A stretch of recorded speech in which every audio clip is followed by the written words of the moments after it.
Okay, good evening, everyone, to our work session for tonight, Monday, November 14th. Welcome and good to see everyone tonight. We're going to start with the first item on our work session agenda, which is the call to order. Megan? Roll call. Mayor Boland, Councilmember Clark, Here. Councilmember Bartoni, Here.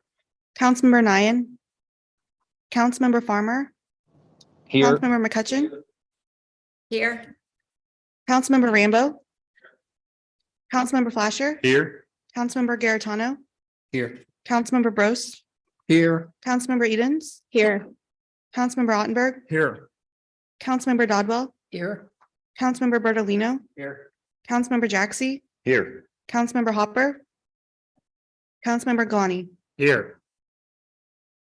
All right, thank you, Megan. All right, next item on the agenda is number 3, the Mayor Pro Tem's comments and announcements. The only announcement I have is that I will be filling in for the mayor tonight. So I will be able to facilitate the meeting, but also still be able to cast a vote on behalf of Ward 8. If there should be a tie, I don't have the ability to break that tie as Mayor Pro Tem. So that's the key difference with the role there. But otherwise, everything else should be the same. So we'll move into the next part of the agenda, which is section 4 for information here. So you have several items here on the list, and we'll open up to see if there are any questions or items for clarification regarding the 4 information items. I see Councilmember Jaxi there. Sure, go ahead. Thank you, Chair. So I asked for the item number 1 there, release of escrow relative to Hawks Rest to be put on the agenda.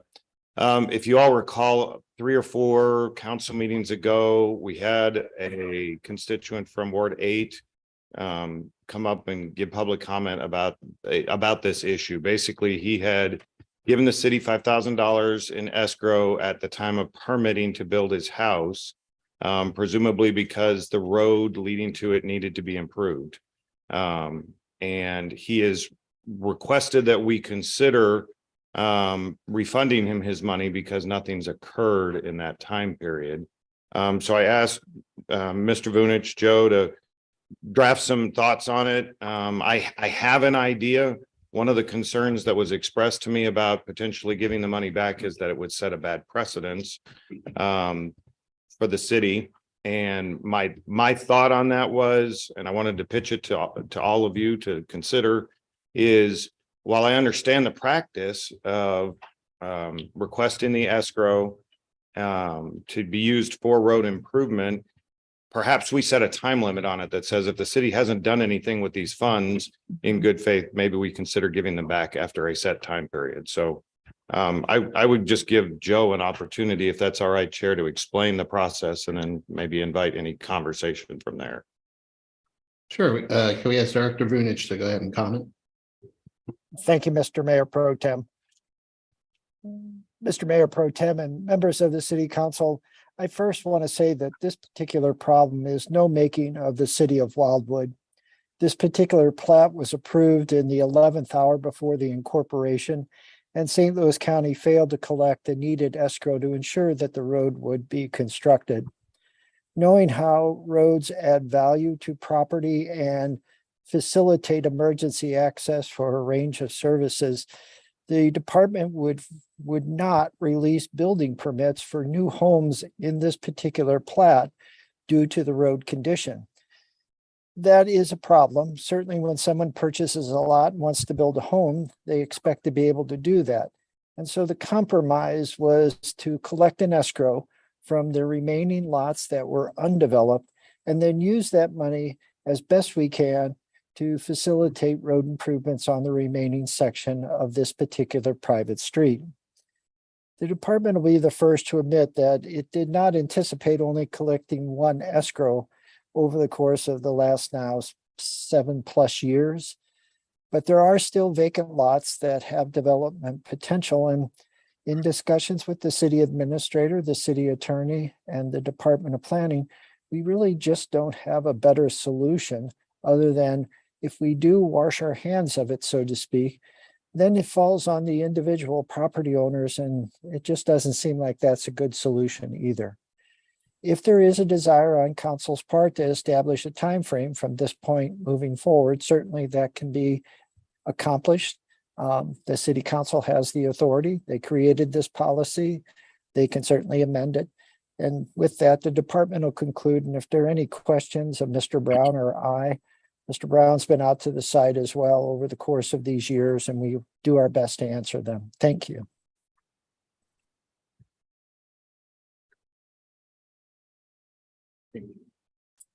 Councilmember Galani.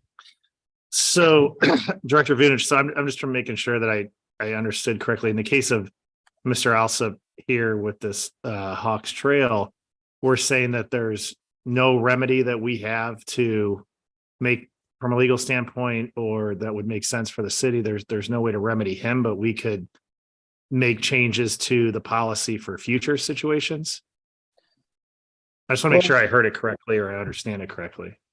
Councilmember Galani, I would defer to the city attorney, but I guess my response, hopefully correct in its content, would be the policy was created by city council. This does not come out of necessarily the subdivision and development regulations. So if the city council wanted to retroactively allow Mr. Alsop to collect his money and not proceed as we have in the past, that's certainly, I think, within the bounds of your authority. Thank you. And again, I'm deferring to the city attorney.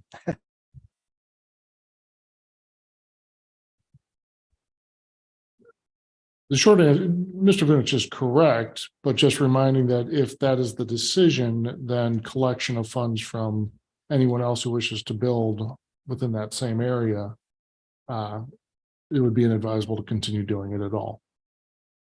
So, just as a follow-up, so if could we make it a two-part thing where we voted as council to refund him his money because it's been an extended period of time and nothing's happened, and then at the same time passing you whatever we need to do, a motion to make a new policy moving forward that would allow us to still collect it, but put a timestamp on it to where whatever needed to happen would happen in that time, or else that person would get their money back.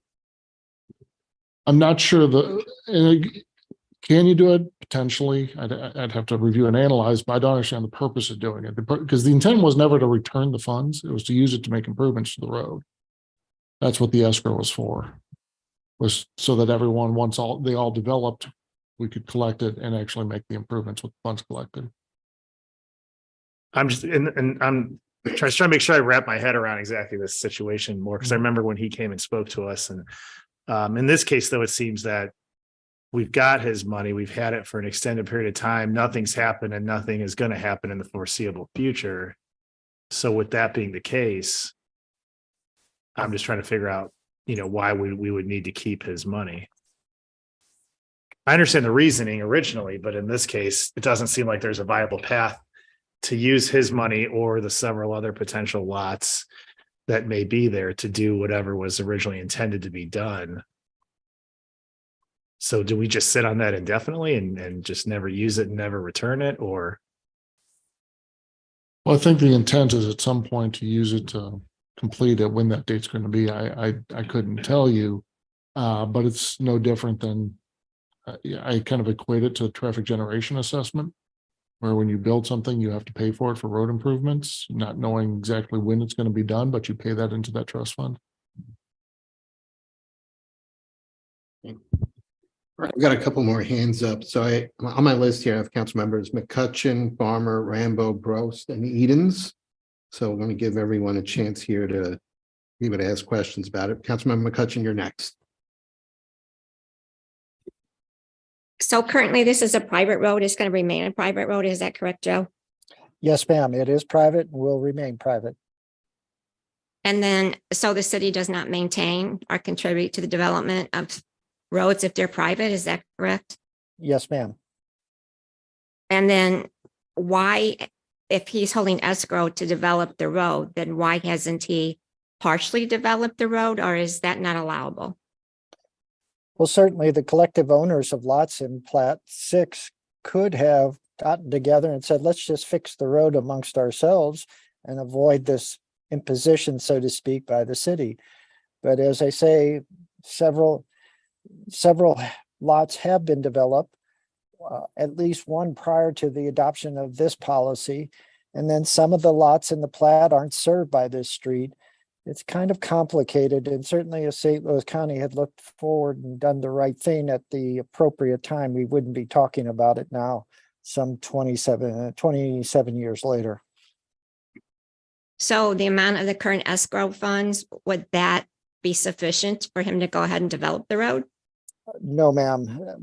Mr. Alsup, and it's attached to the department's letter, provided an estimate from Byrne and Jones, an asphalt company, and it's over $100,000, much more than $100,000.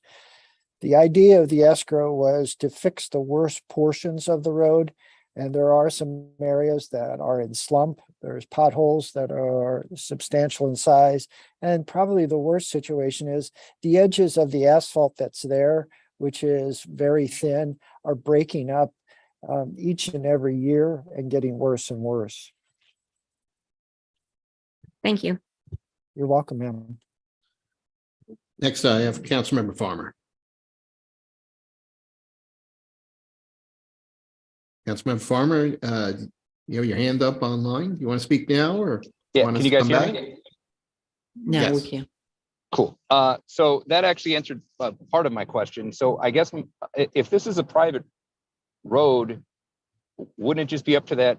If there's a homeowners association, wouldn't it be up to them to just do this? I guess I'm confused why we are choosing to be in the middle of it at all. Well, Mr. Farmer, that's a very good question. And there is a homeowners association that cares for all the other private streets in the Hawks Rest subdivision. But the leadership of the homeowners association has chosen not to provide maintenance to this until such time it's improved. Their concern is with a substandard road, if they do maintenance to it, they may damage it more with salt spreading and snow removal, etc. So they're waiting for the road to get brought up to a better condition. So it sounds like everybody is kind of waiting for somebody else to do something. That's an appropriate summation. All right. Thank you. Councilmember Rambo, you're up. Yeah, Mr. Vunich provided a great write-up that is, there's a lot of moving parts here, but the bottom line that I came away with is it's roughly 150K for a handful of lots that may or may not be developed, which is 25K or something per lot. This guy's 5K in, he's having some, he lost his job. He could use the money, and 5K is only like 3% of the $150,000 that it would take to fix that road. So in this particular case, I think the city did the best job it could after the fact to ensure that this road would probably get paved, but this money's a drop in the bucket. So it's not a meaningful subset of the funds required. And so for that reason alone, I would support giving it back. Mr. Gilani had a reasonable suggestion that we just split it into two parts, fix the problem going forward as best we can. Maybe there's a way to attach somehow to the lot sales in the future and get the money for the road or something like that. I'm talking through my hat because I don't know anything about the legalities of it, but I would like to solve Mr. Alsop's problem. All right, thank you. Councilmember Bros. Yeah, I guess if I'm looking at this, it's maybe similar to where I live. We're on private roads. If a few years ago we had a road cave in, I didn't call the city and say, come pay for it. We had to deal with it. If this is a private road, I don't understand. It doesn't really sound like an escrow fee. It sounds more like an impact fee or something. But if it's a private road, why? If there's a way we can get the city to pay for all my streets, I'm all in on that. But to me, I think it's a private road and we just separate ourselves from it and return the money. I mean, city attorney, is that feasible or am I not seeing something? Well, just as a reminder, and Mr. Vunich can correct me if I'm wrong, but the impetus of the process of collecting these fees was that the building permit would not have been issued for the construction of this home unless the street was improved. And the alternative was to collect the fee on behalf of, well, to collect the fee to ensure that the work did eventually get done at some point, but allow this person to build their home on this lot. Otherwise, it would not have been issued because of the substandard streets. So and this fee was collected by St. Louis County? Now, this fee was collected by the city of Wildwood.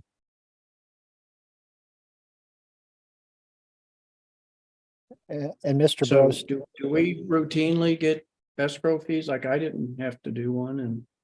my road This needed was one. a very unique situation because of the subdivision streets having been built to a insufficient standard. I was trying to use the same words Joe uses. I'm just not as good at it. Insufficient standards. So the idea was to collect the fees to guarantee that it will eventually be constructed either by someone who decided to build the remainder of the lots, or if necessary, by the city. So you're saying the city is liable for this private road? No, sir, I'm not. Okay. I'm not. No, this was an alternative to this gentleman having to improve that, except it's a cul-de-sac, if I remember correctly. And this was in lieu of him having to improve the entire cul-de-sac so he could build his home. All right, I have Councilmember Edens. You're up. I'm on, goodness, the microphone's all tonight. I'm thinking circuitously right now because we can't really give the permits back for which the money was exchanged for because it was a substandard lot otherwise. At the same time, it's a private road and his portion would not meet the cost of road improvements. I've been playing devil's advocate in my head here, thinking about subdivisions in my ward where during a building boom, we had multiple developers go into bankruptcy and it took more than one developer to finish a neighborhood. And what if they would have called and said, I'm in bankruptcy. I, need to feed my family. I want my money back from the TGA. You haven't done the road improvements yet. So we have to kind of decide tonight when we vote where the law line is drawn in the future, because this will open up additional requests, I think. You just have to be aware of that when you vote. What are you going to say the next time? Okay. Councilmember Clark, you're up. I guess my question is, for the city of Wildwood, do we have requirements for private roads that they are maintained to a certain standard? If we do have that requirement, then keeping the money and asking them to go ahead and repair it would be in order. But if we don't have a requirement for roads and it can go to dirt and they can just use a dirt road or whatever, then that would change my my vote. Director Vunich, do you want to answer that question? thank you, Mayor Pro Tem. Ms. Clark, we do have a set of standards for rural roads, particularly in large lot, single family subdivisions. They're called our rural roadway standards. And just so the council is assured, we actually collect an escrow, even if it's just a 2-lot subdivision that's building a small section of street. We do not let this type of situation happen now.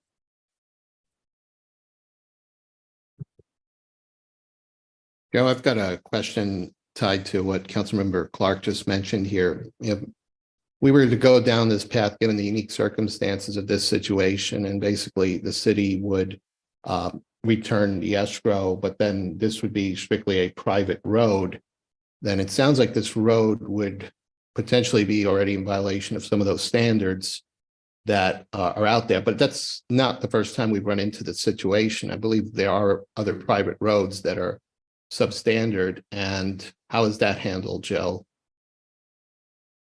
Generally speaking, those roads that exist that are substandard or let's say less than what the city would require in terms of specification, we accommodate them as long as they have a hard surface or some type of good surface that accommodates what the fire districts want. And that's primarily a base and hard surface that can accommodate 75,000 gross vehicle weight. And I want to assure City Council, this is all about public safety, making sure that emergency vehicles can get to the sites if they're built upon and respond to a medical emergency, a fire, or some type of police situation. I've got council members Jaxi and Bertolino. Thank you. I don't know if it's best for Director Vunich or someone else. Can you at least walk me through what would be the process if the city retains the $5,000? What can happen next to actually use it? Well, Councilmember Jaxi, unfortunately, I would say we stay in the same pattern we're in at this time, and that's a holding pattern and wait for the other lots to develop. And then with those escrows plus Mr. Alsup's, do the best we can to address the known deficiencies. We'll never make it a rural roadway to city specifications unless there's over $100,000 or more dollars available. But I guess the best we can offer is at least we'll make it better than it is. All right, Councilmember Bertolino. Yeah, and Joe, how many lots are left on that street need to be developed? Mr. Bertolino, just 2 at this time. So if someone came in and said they wanted to build on one of those 2 lots, we would ask them for an escrow amount. How much would we ask for it in escrow? Even if both of those lots sold, how much could we collect? If both lots sold and sought building permits, we would collect a total of $10,000, $5,000 from each lot. Add that to Mr. Alsup, $5,000, and we would have a total of $15,000 to spend on road improvements at this time. I see this untenable. There's no way that this road's ever going to be approved, even if they sell the other 2 lots. I think we do one of these one-off, give this money back, let that individual subdivision do whatever they want with that road. And yes, we have standards, but obviously nobody's going to cough up $100,000 out of their pocket to fix that road. And I don't think we should hold this one homeowner hostage. $5,000. All right, I don't see any other discussion here. Again, this is for information item, so we don't have any action at this point related that we can take with this, but question there? I just had one last point to what Councilman Bertolino just said. The most we could ever potentially collect is 15,000, and we know the cost of the improvements 154,000. Like he said, it's untenable. So if we refunded him the money on his 5,000 and just made it square, but then could we come back if let's just say for the purposes of safety that road didn't meet our standards as a city, could we then go and impose something to the HOA in general, as opposed to this one individual or these specific lots, to say this street in this subdivision does not meet the standards of the city? The HOA is now responsible for it, which would then bring the collective homeowners of the entire neighborhood to have to deal with it, similar to Lake Chesterfield or something to that effect. It shouldn't just be 1 or 2 people on a street if it's part of a neighborhood. City Attorney, you want to answer that? I don't have 100% certain answer for you, but there's a possibility that if we review our property maintenance requirements, streets may be included in that, private streets. And we can look into that. Councilmember Jaxi. Just out of curiosity, then what would the next step be, Joe? And I'll ask the city attorney to keep me straight here. We don't have it right now for us to take action here, but I do think that, proposing that action to be put onto the agenda for an upcoming meeting or referred to the appropriate committee to draft that legislation would make sense. Oh, I see a hand up. Councilmember Bartoni. Thank you. So we've had a lot of great discussion, and where I was kind of going to go with this earlier was because there's a lot of moving parts and we probably don't have all the facts tonight. Maybe we do refer this to a committee. I don't know if public safety is the right committee or if it's planning and parks, but let's find out like all case scenarios, why we collect escrow, when we give it back, why we don't give it back. We got a rural standard now, maybe it's property. I think there's just a lot of stuff here that I know I'm not familiar with, and maybe Joe, if you know, or if Mr. Boonish knows which committee would be best to look at this, and then, because I do think that we do have a situation here that we probably do need to give a man his money back, but we probably want to be smart about the way we do it as well. Yeah, I agree. I think that it would be best for a committee to work through those details, and I'll look to see if Director Vunich has a comment, if it would be your committee, the Planning and Parks Committee. Well, if there's no objection from the chair of the Admin Public Works Committee or Mr. Brown, the escrow process is kind of, or its origin is the subdivision and development regulations. And in this particular instance, if we do look at other options, code enforcement is also in the Department of Planning. So I would respectfully request if it does go to committee, it be Planning and Parks. Okay, so should I make that motion now to refer this to P&P? Okay, I'll make that motion now that we refer this to P&P for review. All right, I see a second by Councilmember Jaxie. Any other questions on the motion or discussion? Councilmember Rambo. Yeah, just real quickly. I'm feeling for this guy, and I'd like to speed it up. So is there some sort of a time frame we can put on this, or I would, $5,000 is a trivial sum in comparison to the 150K it's going to take. We're probably going to give him his money. I would like to speed it up. So what's the recommended path to impose a deadline on the committee? I'm unable to speak for the chair the Planning Parks Committee, but I would assume maybe the next meeting could be an item. I'll work with Mr. Vunich and we'll have it on the agenda for our next meeting. Awesome. That's tomorrow. Well, our meeting after December meeting. It won't be on our meeting tomorrow. Yeah. So be the December meeting. So depending on what comes out of that committee could then probably come back to council. Would probably be the January council meeting. We'll get it moving as quickly as we can. I feel for this guy as well. Yeah. Can I clarify, are we referring just this particular item or the policy? Really, the intention is both, if I understand correctly, this item, but the policy as well. Is that Maker and Second's intention? It is. Okay, seeing none, all those in favor of the motion, say aye. Aye. Anyone oppose or abstain? We have one abstention, Councilman McCutcheon. Motion passes. So moving on, are there any other items under for information that anyone has a question, would like clarification on? Okay, seeing none over there, we'll come back. I would say if there's no objection if there's time that allows in our work session to see if we could have any discussion on any of the council meeting agenda items for tonight, so we can make use of that time. So we'll proceed for action. The first item on the for action section is the Wildwood Celebration Commission, the adoption of the 2023 budget for Celebrate Wildwood. And that is Director Vunich. Thank you again, Mr. Mayor Pro Tem. Mr. Mayor Pro Tem and members of the City Council, at the last meeting of City Council, the department brought a recommendation from the Wildwood Celebration Commission regarding the fiscal year 2023 budget for this major event. At that time, there was an inconsistency between the budgeted amount that was presented to City Council as part of the fiscal year 2023 overall budget.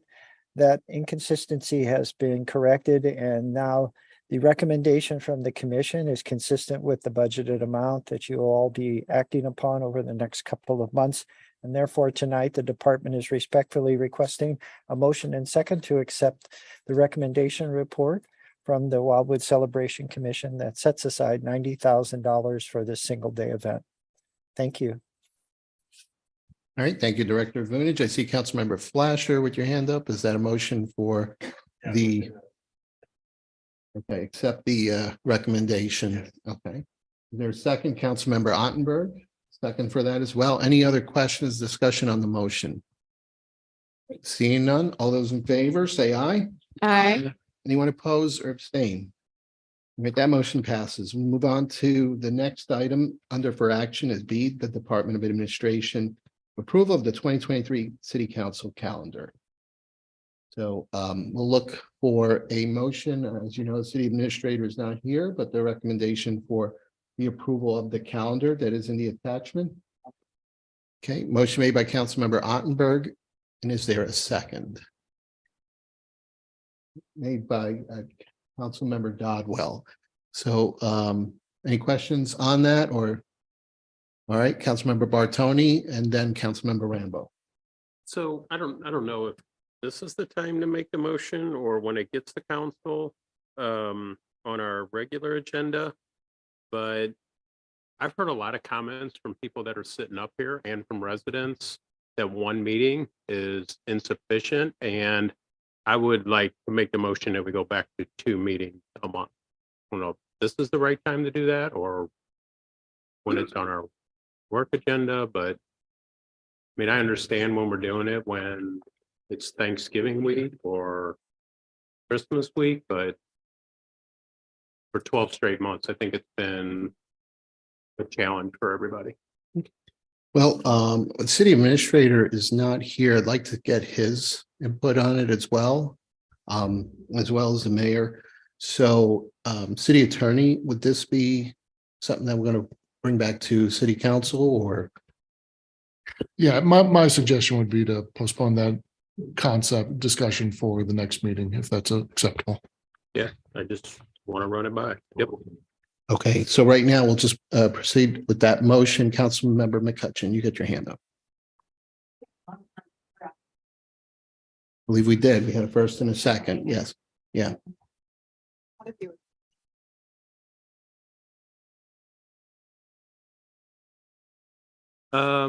Well, I'll wait till it comes back.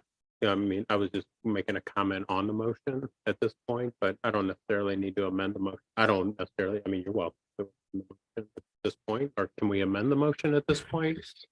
I mean, it could be amended. I would just say, because the mayor sets the agenda for the meeting, for the meetings, I think it'd be good to get his input on this. And since he's not here tonight, if we can address that at the next meeting, or if we can postpone it, that would be appropriate. Then we could do that in December.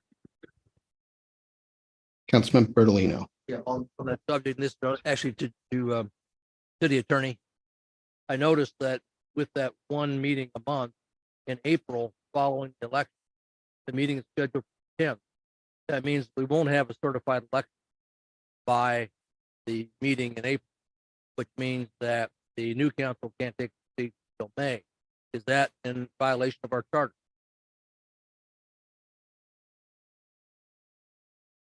Let the city attorney look at that. And that may be another reason to bring that back, just so we can get that modification in there. So I think if we can postpone it, at least for now, then we can pass it in December with addressing that item and certainly get the input. Councilmember Ottenberg. We still have a motion on the floor that's been seconded. Yes, we do. So at this point, if we could, John, it would be a motion to postpone to the next meeting or? That is certainly an appropriate motion at this time. Okay, Yes. and then that'll supersede the motion that's on the floor. Well, it'll be postponing that motion. Okay, so if there's a motion to postpone to the next council meeting, that this would be the time. Councilmember Dodwell and so Edens, that's first and second for the motion to postpone to the December meeting.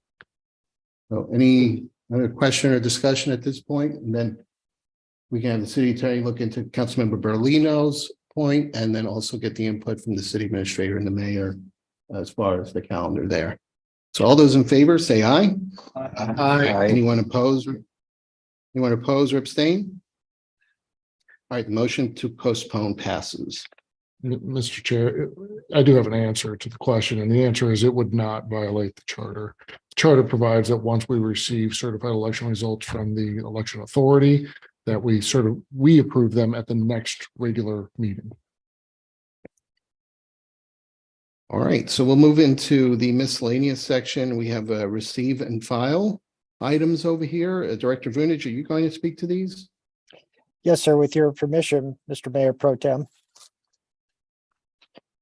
And Mr. Mayor Pro Tem, the first item relates to the Planning and Zoning Commission's action on a telecommunications tower that's located at the Marinus Retreat Center. Each year, that tower comes under review by the commission. And in this particular year, 2022, the commission again endorsed its retention at the current location, given the benefits derived from it.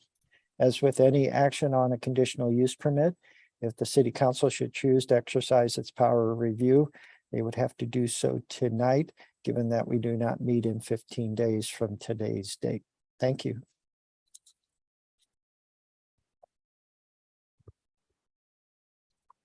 Okay, any questions or comments regarding the receive and file item? And Joe, is that pertains to all the items over here, Joe, or is that just the first one you referenced? That's just the first one, sir. I promise I'll go faster through the next two. Okay, just checking. All right, so seeing there's none for the first item, then we'll move on to the next one. Joe, that's yours as well. Again, thank you, sir. Mr. Mayor Pro Tem and members of the City Council, the Department of Planning is presenting to you tonight the approved site development plan package for the Monarch Fire Protection District's facility on Wild Horse Creek Road and Etherton Road. The Planning and Zoning Commission reviewed the site development plan package at its meeting last week and endorsed it by a 6-0 vote. If there are any questions regarding this item, the department would be glad to try to answer them at this time. And this is a receipt and file. Thank you. All right, any questions on this item? All right, seeing none, the next one here, Joe, this is yours as well. Again, thank you, Mayor Pro Tem. Mr. Mayor Pro Tem and members of City Council, a community that has a master plan and practices zoning under state statute must present its 5-year capital improvement plan to the Planning and Zoning Commission for consideration and action. This presentation was done on November 7th, and the Planning and Zoning Commission voted unanimously to support the 5-year plan as presented by the City Council to it. Tonight, this is a receipt and file item. If there are any questions, the department would be glad to try to answer them. Thank you. Okay, thanks, Joe. Anyone else have any questions here? All right, there's no action on the receive and file items here, so we will now come back to the part of the agenda here, which is the City Council meeting agenda items. If there's any items that the council would like to discuss at this time, entertain that right now.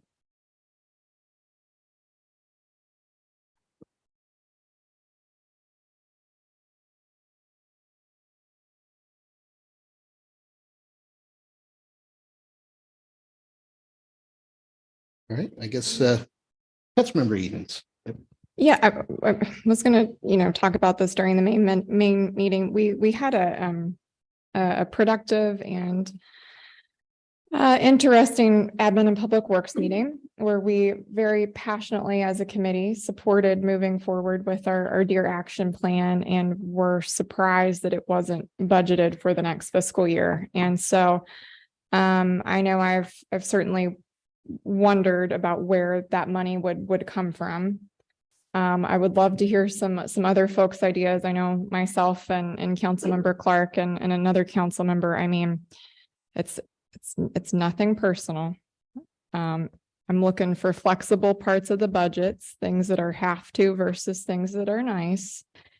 And the first thing I can think of would be the pickleball courts. But again, if someone has another idea, that would be good. We can't really make motions on something that's just on a first reading. So this would also be a discussion in December. But when we look at funding a Deer Action Plan, you can't wait until mid-year adjustments next year because you do have to get on the ball with hunting season. The actions that we have to do need to start with a contract as soon as possible and with action and notification of the public as soon as possible and looking at a call in the late winter, early spring. Just this week, I had another resident contact me with safety concerns over deer. I almost hit one coming back home last week. So when I think about what affects everybody in the ward, that's different than what could affect some people in a nice recreational way. But nothing personal, but would love to hear if anybody else has another idea, because that's what I've got. Thank you, Councilmember Edens, for bringing that up. I was thinking that would come up tonight, so I'll defer also to Director Rick Brown to talk a little bit about his budget there. As you're aware, in the last update that I shared, we have a couple of pieces of work moving towards this, getting this going in parallel. One item is an item that'll be up for first reading tonight with White Buffalo, but certainly the plan, putting the executable plan together, looking at other alternatives like archery and bow hunting, as this would be a comprehensive approach to managing the deer situation, as well as the recent action by the council where we prohibited the feeding of deer.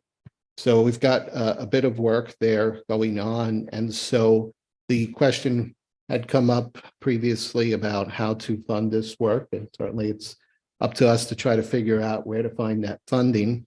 And so you are correct. We wouldn't be able to make any change to the budget tonight, but in the second reading, that would be the case. And so this would not fall under a capital improvement item, because we don't have an asset that we have like we usually do for capital improvement projects. We talked with the Director of Public Works, and certainly can explain the current status of his budget there. And certainly there may be some potential items, trade-offs, discussions that take place to try to figure that out for our December meeting. So if it's okay, I'd like to have Director Brown just speak to that a bit about his operating budget for the Public Works Department there, and what it looks like today. Rick? Thank you, Mayor Pro Tem. Yeah, as far as the Department of Public Works and our budget, it would be very difficult without cutting staff, quite frankly, to find $200,000 in our budget for deer hunting, to be quite frank. There's just simply not any money available unless we don't have snow removal operations or something like that. It's really the only item that we have any possibility of monies that may go unspent is frankly snow removal. And that's going to be completely, obviously, weather contingent. Beyond that, it would be very difficult in our operating budget to find $200,000 this year, or frankly next year, to do this kind of activity given our current funding situation.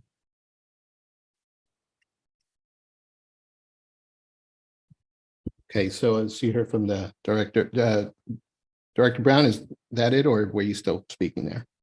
No, that was all I had. All right, I see a hand up by Director Vunich there. Did you want to speak? Yes, Mr. Mayor Pro Tem, and thank you for recognizing me. Members of City Council, all I would say is that the pickleball court certainly is an item that can be delayed, if not eliminated, and that certainly is at your discretion. But that is funded through capital improvement program funds. And I don't know if you could use it for this particular activity. I would defer to the city attorney on that particular matter. Thank you. So the question is, could capital improvement funds be used for this? And again, I think back to my conversation with the city administrator is that No, this would not be. I do not believe they could be. So therefore, yeah, the proposal to divert the money from pickleball courts would not work.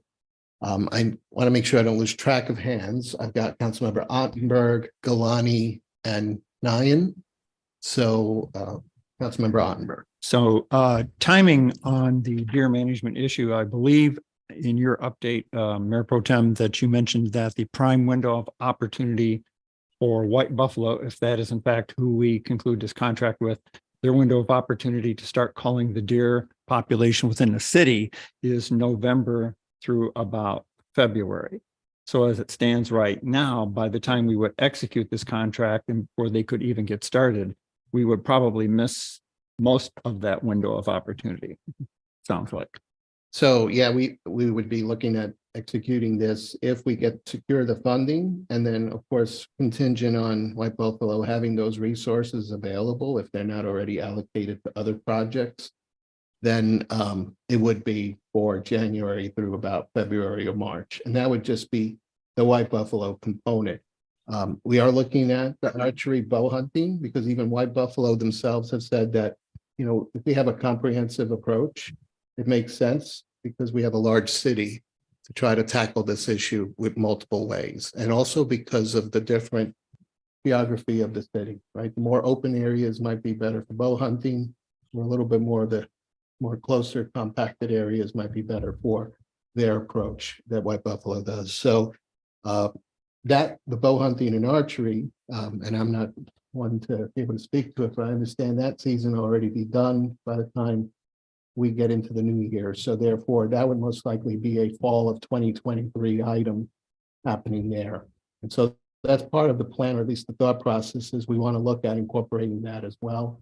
And then ideally, yes, could we get the White Buffalo? If that worked out, would be great to have it in the beginning of 23. It all depends. So, Councilmember Nyan. I just have a clarification question, I guess. I had jotted a note at Admin Public Works in August, when they were making their presentation, that deer reside where they are born. So I guess I'm looking ahead to hearing from people in Ward 3 that I don't want it to be an internet thing where, you know, why are you going west of 109 when we are more dense and the deer are probably more of a safety concern in the wards that have a greater population than they are in outline where there's a lot of land, and obviously you're going to have a lot of deer. So I guess that's my question is, I want to make sure that the wards with the higher population, which I know it's difficult to do it there, but that's not forgotten, because to me, that's even more of a safety issue. Obviously, if we're out in Ward 1 on Dark Road and there's deer, that's dangerous, but there's not as many cars out driving as there are in 8 and 3 and some of the other wards. So I guess that's not what I don't think people understand that if there's deer killed in Ward 1, those weren't deer that were coming to live in another ward anyways. Those are just the deer that are there. The deer we have in each of our wards they're going to live there until you come and get them there. Is that making sense? Yeah. I guess I'm just looking for some clarification. on it. Except those that will be redistricted in April. There.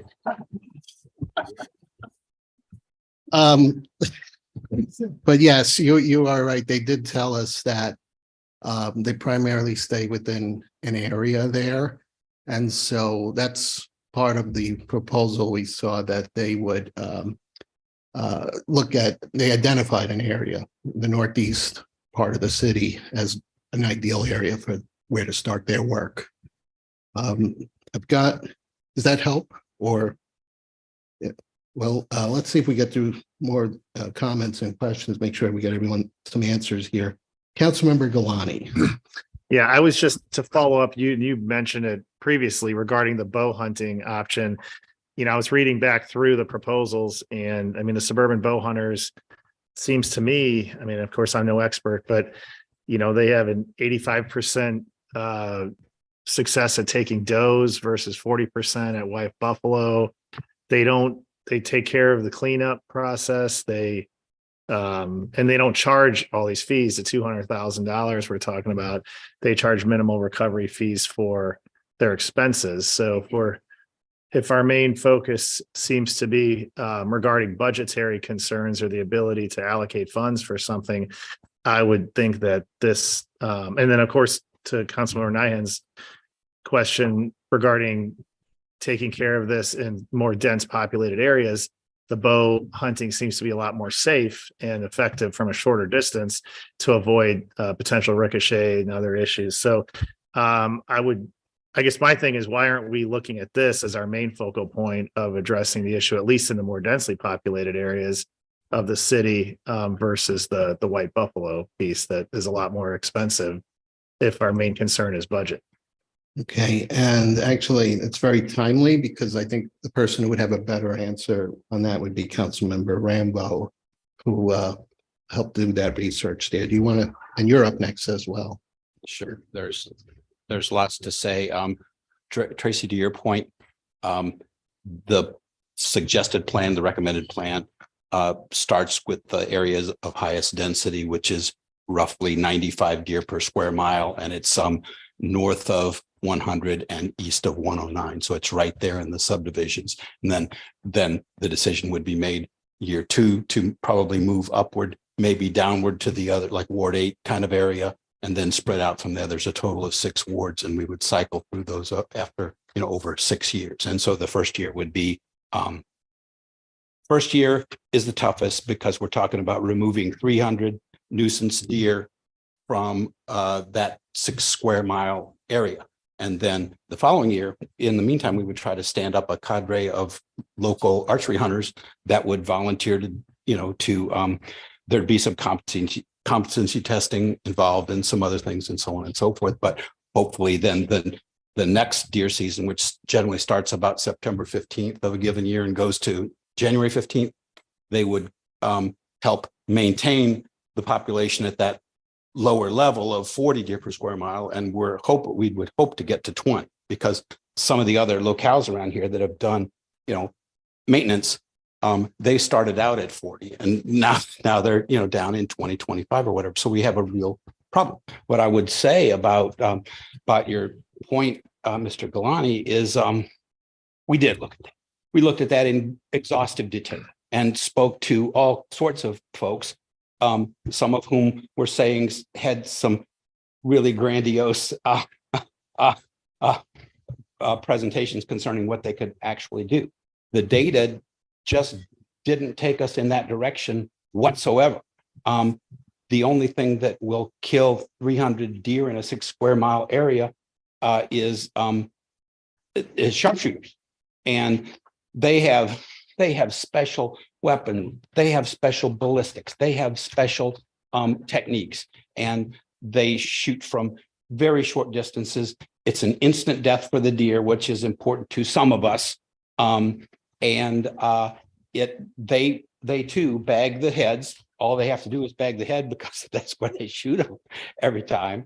And throw them 50 of them on a flatbed in one night and haul them to the processor and get them processed. And so we asked for an all-in pricing, which turned out to be $680 per deer. There's some fudge factor in there as they get experience with the community and so on and so forth. Those prices are likely to go down. So we're talking about $205,000 for 300 deer, which makes $650,000 or something for the 6-year program to get us to that baseline level that we're looking for.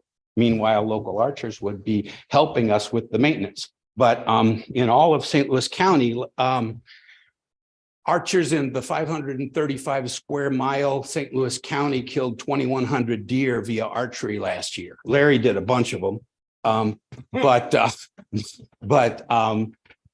we're talking about a 6 square mile area, which is 1/90th of that. And it's just, the math just does not work out. We have Conservation Department official data for the managed hunts that occurred in Wildwood in our parks, roughly 5.3 square miles. 386 deer were permitted. 193 archers took 46 deer. And that's in about the same size of area. And so we would really be gambling on folks that there's not been any indication that any cadre of archers can do the kind of job that we need done. And a lot of evidence that suggests that they can. And so we can talk about it. It's baked into the plan. Archery is on page 1 of the plan, and it's on the last page of the plan, but it's standing up a cadre of folks for maintenance and seeing how they do. And if by year 2, year 3, something like that, we figured out that, yeah, we can reduce the population in some areas some HOAs like the archers because they're less obtrusive. It might be the right thing to do, but the bottom line is flooding a zone with, let's say 100 archers, some of whom are qualified and some of whom may not be, trying to take out a significant number of deer, onesie twosie, versus shooting 51 place one night, 50 in another place another, and 50 in 4 more places over the course of a week, and they're all gone the next morning with no blood, no nothing. That's what we're paying for. And so this is a public safety issue, not a recreation issue, not a, it's not even, I spent 10 grand myself on veterinary and human deer related maladies this year alone. I got the receipts. There are people that call me that say, hey, I'm afraid to go in my backyard because the deer are threatening. Those kinds of things. So we got a lot of other problems, but the bottom line is public safety, and it's really on the highways, not the 35-mile-an-hour rural roads. It's 60-mile-an-hour highways, and so we have to address it as a public safety problem. And it's not a place that we can cheap out.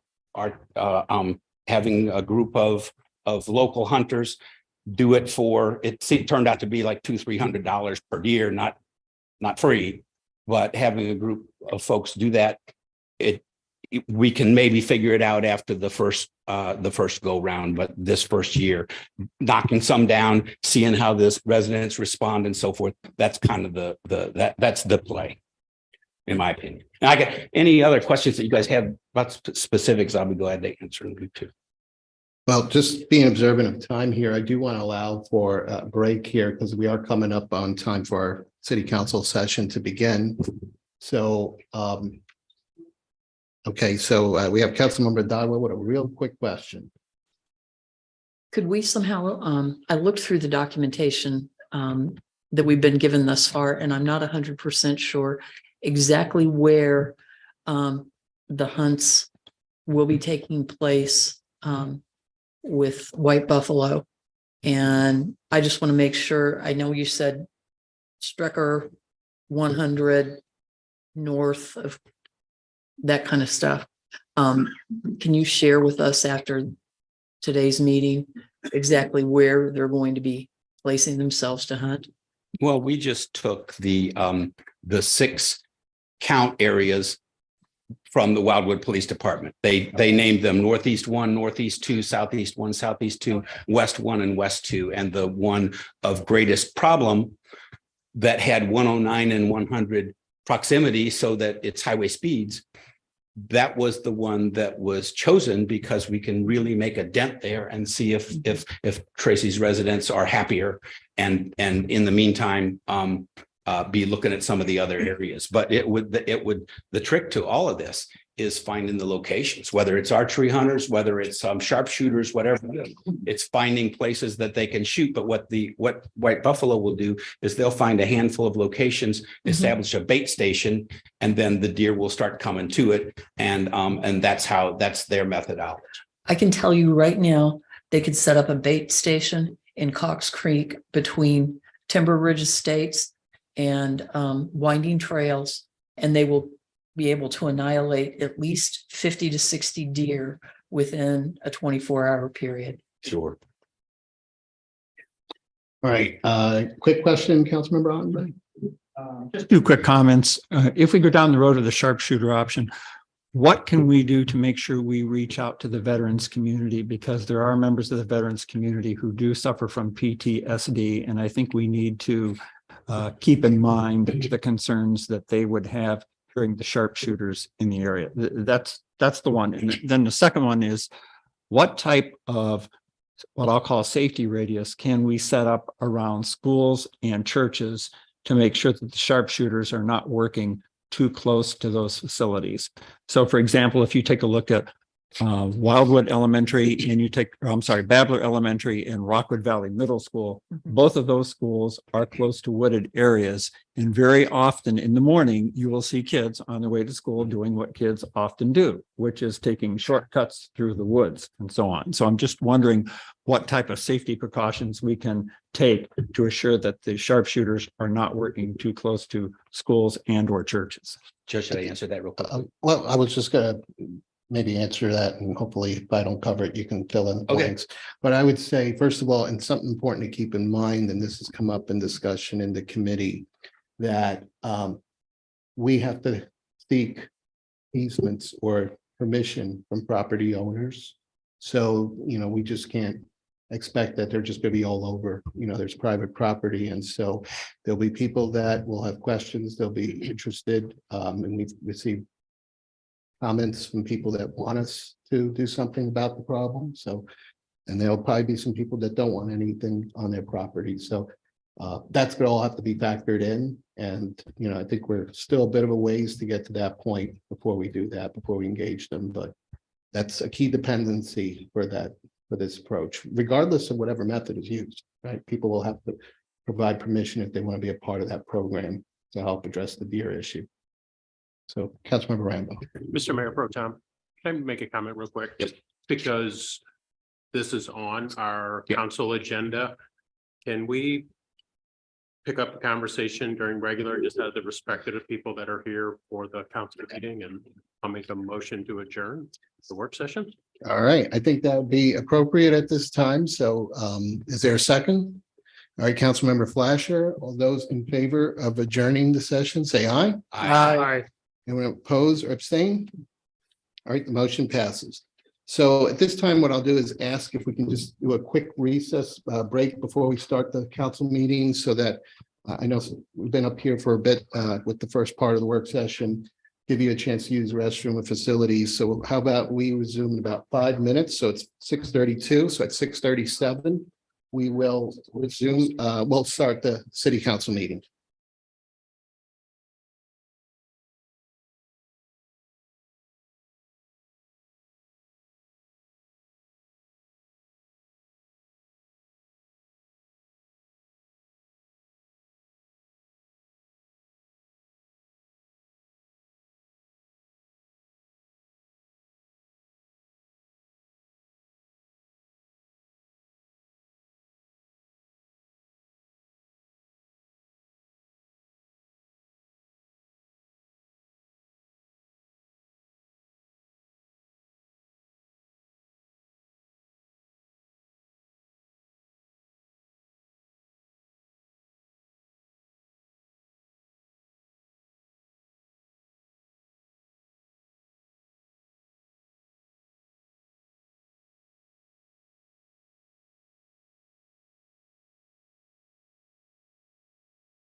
New rule, those things.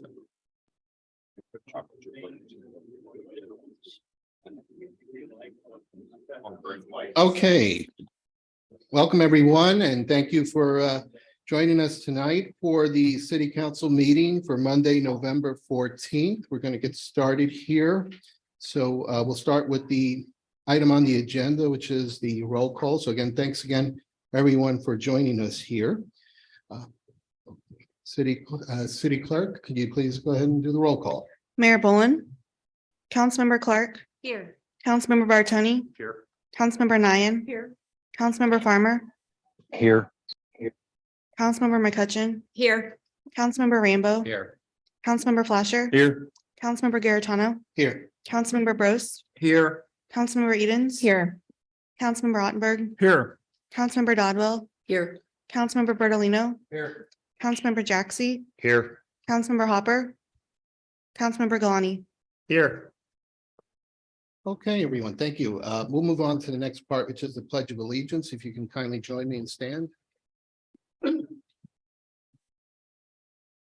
pledge allegiance to the flag of the United States of America and to the republic for which it stands, one nation, under God, indivisible, with liberty and justice for all.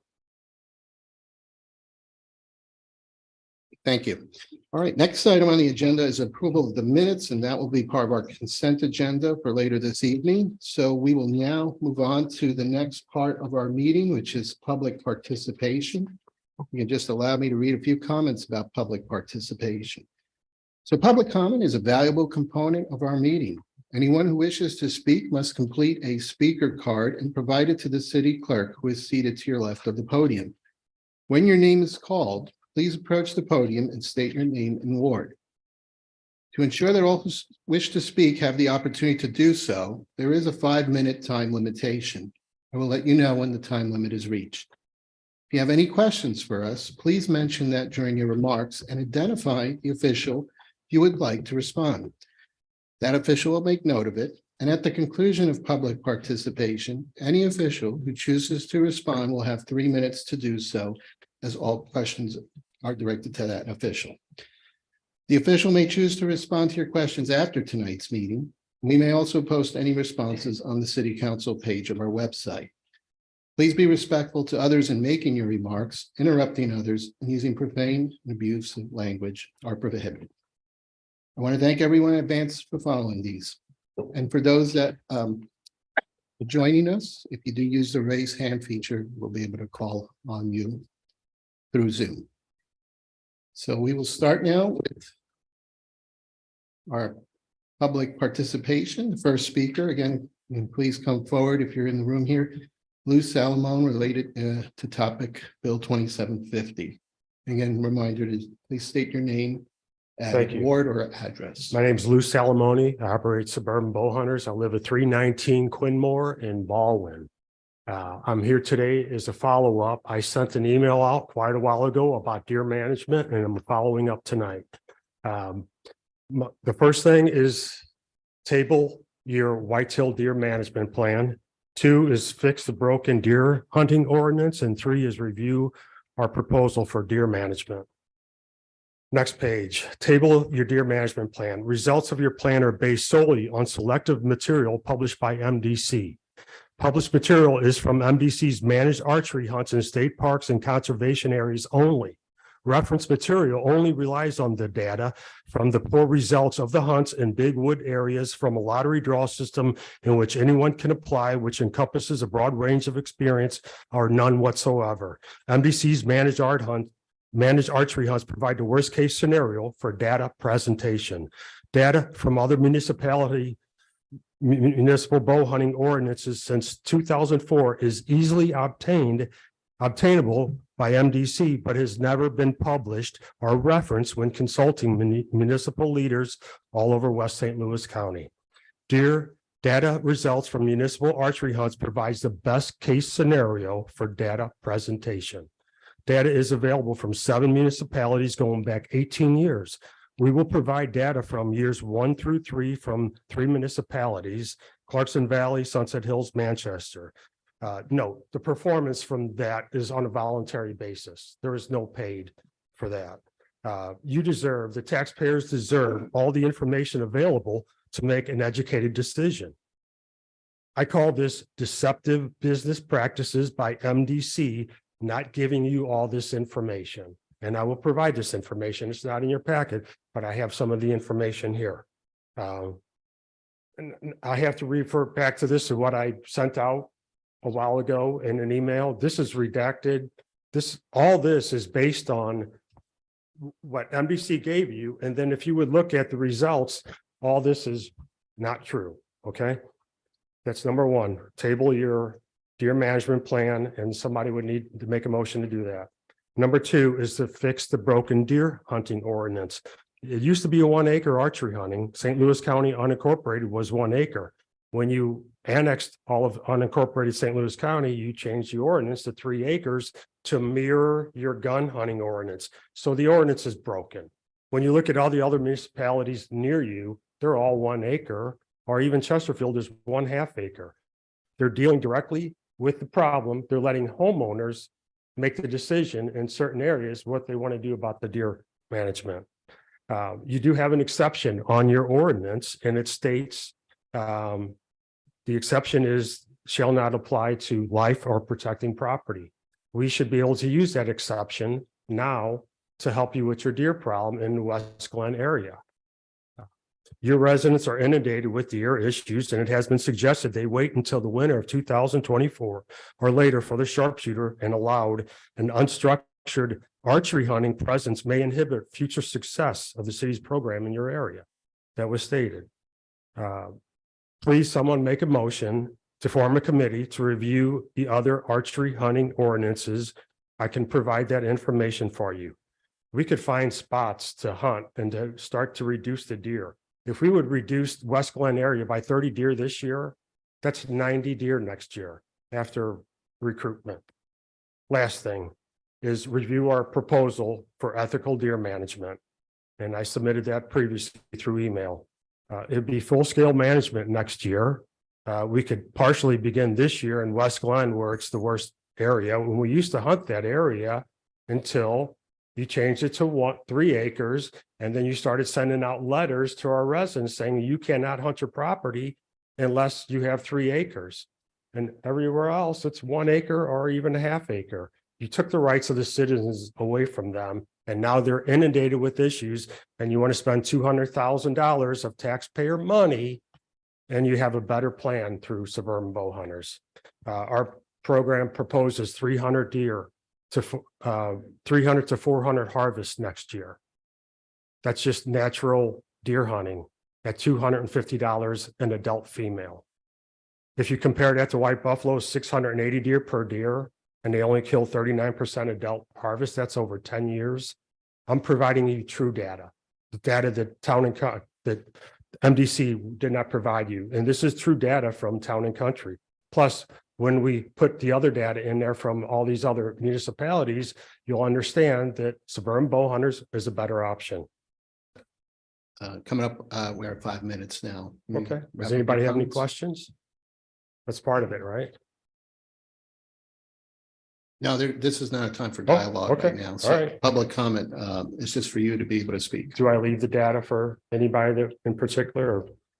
Okay. Thank you. All right, next speaker is, and I apologize if I say your name wrong, Francis Babb. This is regarding the solar ordinance.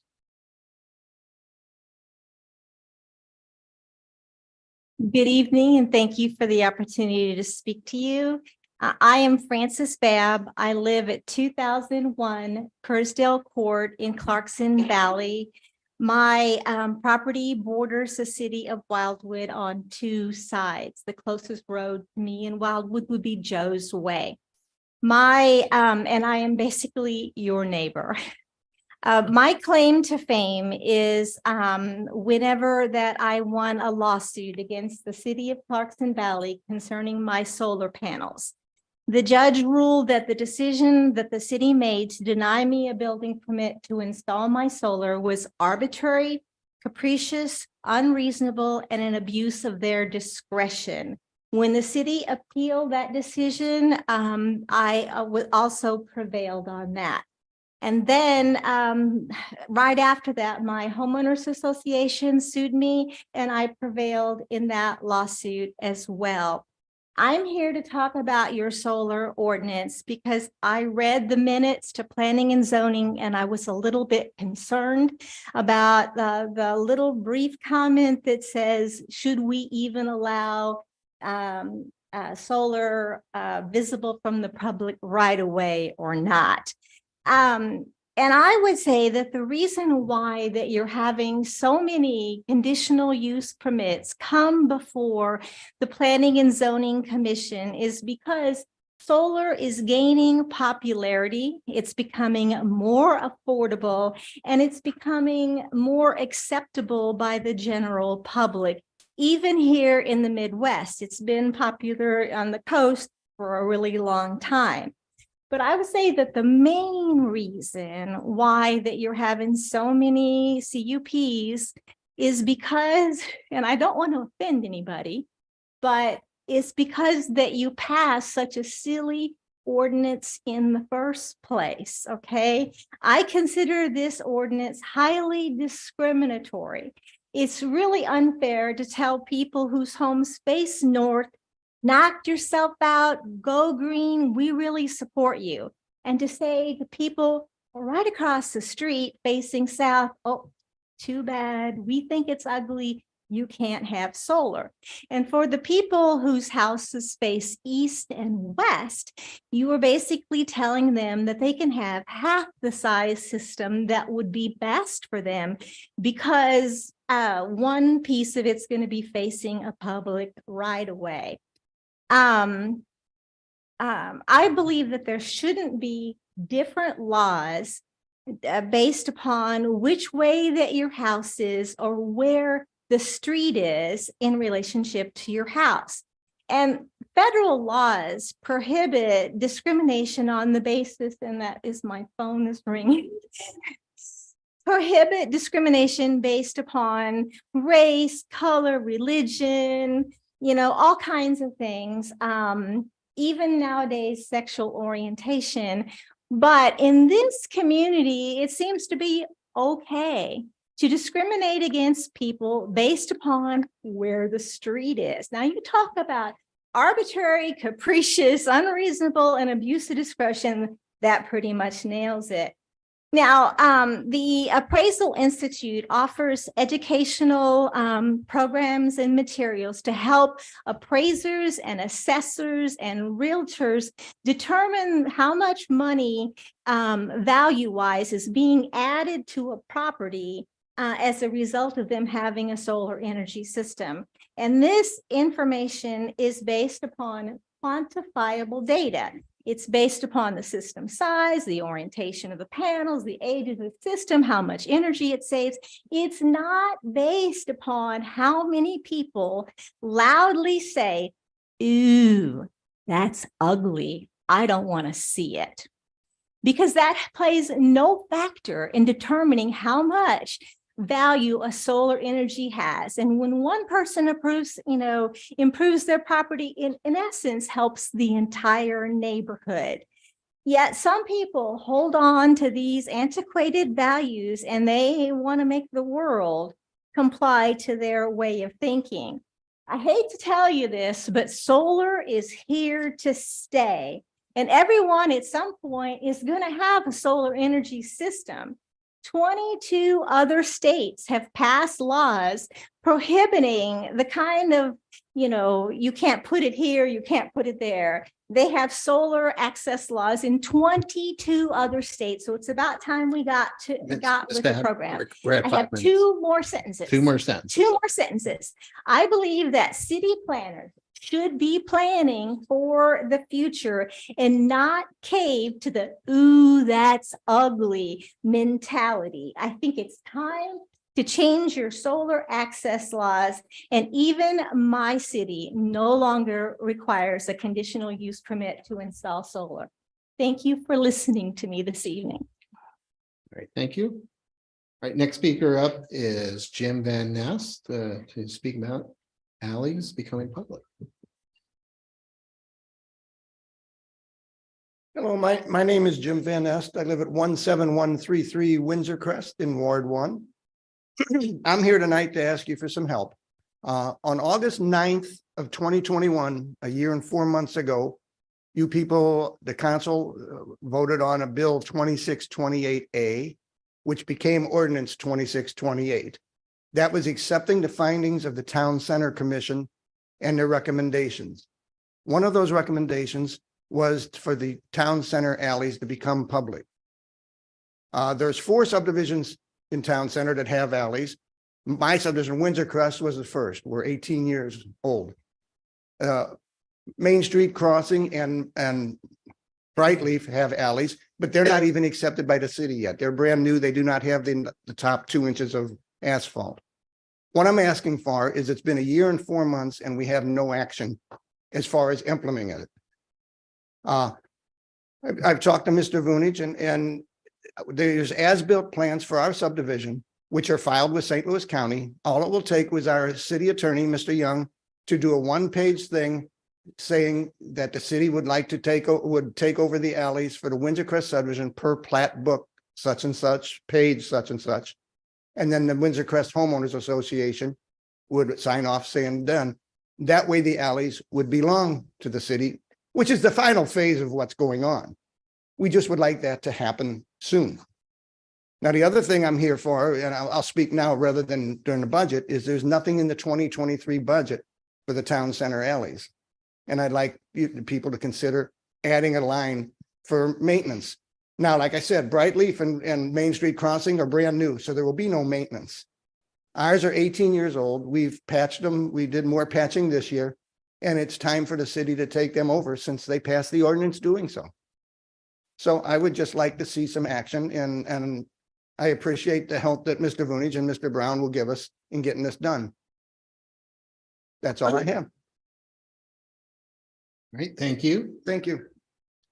The last speaker that I have here is Mike Roman, Ellisville Mayor. Hello, everybody. My name's Mike Romerman. I live at 16273 Autumn View Terrace. And Councilmember Garetano mentioned I'm the mayor of Ellisville, and I'm here to speak on behalf of the city of Ellisville. I'm here to talk about the intersection at West Glen and Truman, which serves as an outer road to Highway 100, as you all know. First of all, I want you to know that I can appreciate the concerns regarding the intersection. I live on the next street down from West Glen off of Truman Road. And over the past 15 years, I've utilized the intersection countless times at all hours of the day, all days of the week, from coming from every direction and going to every direction. Not purposely avoiding my home, but sometimes it just works out that way. I've also, gone through West Glen on foot, running, on rollerblades, or on my bike countless times. No judgment on the rollerblades. Although I can see where it would make a few people happy to completely eliminate the left-hand turns that are proposed, I don't agree that eliminating them is going to really solve anything. Additionally, if these left turns are eliminated, people from Truman Road are likely just going to make a right and turn around and pull a U-turn, which really isn't taking anything away from traffic. It's not making anything, less or more safe. Additionally, I think it could be a disservice to according to your traffic study, 8 people that will make a left and take that outer road to directly access the gas station, Dobbs, Home Depot, or the new Panda Express that's coming soon. Does it really make sense to upset those individuals for the sake of a few? Please consider that the unintended consequences could be worse than the original problem. I agree traffic concerns are real during the peak times, but safety concerns really are not present there. I can attest that over 15 years, I've never felt unsafe in that intersection or in danger. I've never seen an accident. I've never heard of an accident. Still, it does cause, to be cautious. There's some unique challenges there for sure, especially during peak times. I'm extra cautious when I enter the intersection, just like I do with the roundabouts at 100 and 109 and many other intersections around town. Frankly, these are nothing compared to some of the intersections along Manchester and Clarkson Road during peak times. Danger on the roads come from speed. The real speed is on Manchester, 100, 109. West Glen and Truman are both 25-mile-an-hour streets. There's no real danger of anybody getting injured there, even if there was a fender bender. You just have to pay attention. You have to be patient, and you have to be polite. And unfortunately, some people simply are not. The biggest issue I've witnessed at the intersection is road rage, frankly. The biggest triggers I've seen is when somebody wants to make a left from West Glen onto Truman, the light turns green, but somebody's coming the other way, so they yield, so they can make that turn on Truman to get down to the services, and the people behind them, you can just see, the steam start to dwell. Additionally, if somebody coming on that same queue to make a left onto 100 from West Glen pauses and waves out somebody from Truman to get in front of them, the people behind them just lose their mind.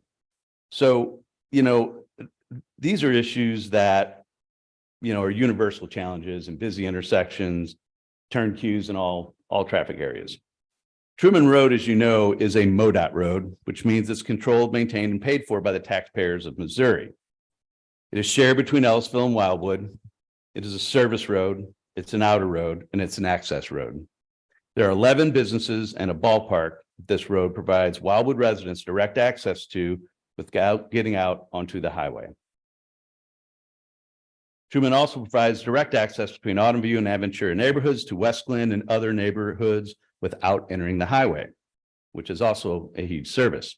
Because of this reason, MoDOT wants us to be good neighbors and come to an agreement. When first approached by Mayor Bolin, I was not interested in any changes there. I didn't see that it was necessary, much less allowing a complete elimination of the left-hand turns. Over time, Mayor Bolin and Administrator Cross twisted my arm, wore me out, and eventually we agreed that we would do a limited left-hand turn during traffic hours. And that's what our council has also agreed on. So I would like to submit to you and propose that you move forward with that so that we can compromise and see what happens next. And if it does get worse and there are other concerns, before we even consider further elimination, I would suggest, and we've done this in Ellisville, look at the timing. You give the people from West Glen more time to get out there and it'll cause less issues at Truman Road. Thank you. All right, thank you.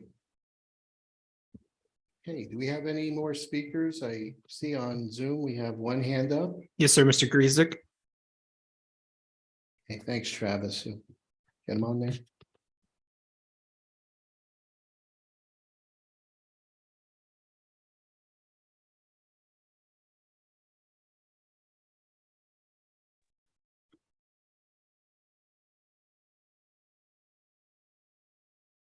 All right, thank you for joining us over Zoom. Again, public comment is limited to 5 minutes. And if you could just state your name and address. Sure. My name's Ed Griezek. I'm an attorney. I have the offices at 5 Indian Creek, St. Louis, 63131. I'd like to speak to you on two different matters. They're under your legislation, new business, and they're number 8 and 9 on your agenda. I represent two petitioners that are before you tonight. One is Kurt's Nursery. It's PZ 122. It's before you on Bill 2751. And the other is New Community Church. It's PZ 5-22 and it's Bill 2752. So it's Bill 2751 and Bill 2752. One for public comments. I just wanted to indicate that we're here in case anybody has any questions at the time that we come up on your agenda. And then secondly, we'd respectfully request 2 readings tonight for both Bill 2751, which is Mr. Kurtz's matter, and 2752, for new community. As you're meeting once a month, we're trying to, for two different reasons on each one, meet an end of the year deadline. And we would appreciate if we could, having two readings on each of those bills, as I think they're fairly uncontroversial.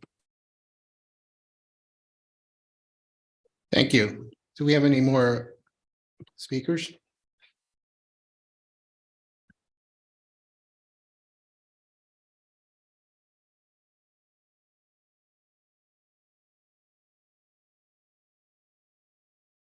Hi, my name is Laura Busby, and I'm here with my husband, Robert Busby. We currently live at 8 Black Wolf Run Court, Wildwood, Missouri, 63040.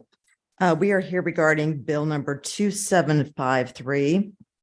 Recently purchased a parcel of property, 1.05 acres, located on Eaterton Road, requesting the combined parcel of which Mr. Joe Vunich has the Mylar plat, requesting approval for R3 zoning for a residence, a single-family residence. If at all possible, we would like to have both readings done tonight, if the council would choose to do so, so that we can get final approval for the zoning. Okay, thank you. Are there any more speakers? Okay, thank you. All right, thank you again to okay, if you'll just need to fill out a card and you can come forward and speak.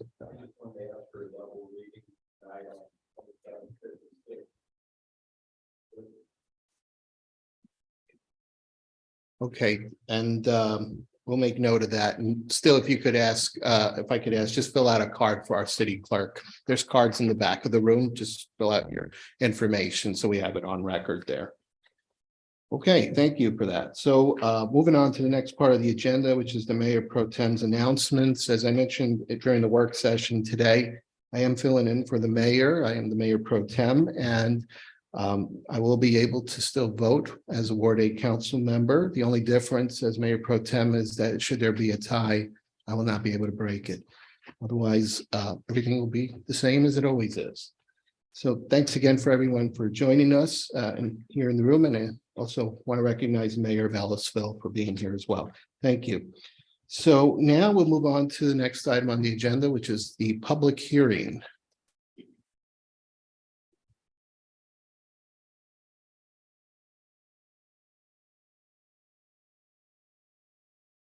Proposed 2023 municipal budget. So let's see, we have our city finance officer, Dawn Kaiser here, is in the room here to be able to answer again any questions, but we'll open up for the public hearing at this time to see if there's any comments related to the proposed 2023 municipal budget. Do we need a motion to open the public hearing and close? Okay, so I'll declare it open. So at this time, again, we'll welcome any speakers from the public or in the room or on Zoom. If you're on Zoom, raise your hand. If you're here to speak regarding tonight's public hearing, again, I ask you to fill out a card, give it to the city clerk. City clerk, do you have any cards for the municipal budget? Okay, well, seeing none and none online at this time, then I guess we will close the public hearing regarding the municipal budget. And we'll proceed with the agenda for tonight. So we'll move on to legislation, which is the first part is unfinished business, A. So we have 5 bills for second readings here. So we'll start with number 1. Bill 2737 is before the council for final passage and concerns all wards. Is there a motion for the second reading of the bill? Made by Councilmember Dodwell and seconded by Councilmember Brost. All in favor, please say aye. Aye. Anyone oppose or abstain? Actually, we need to do a roll call on that, of course. Okay, so Ms. Eldridge, please read Bill 2737.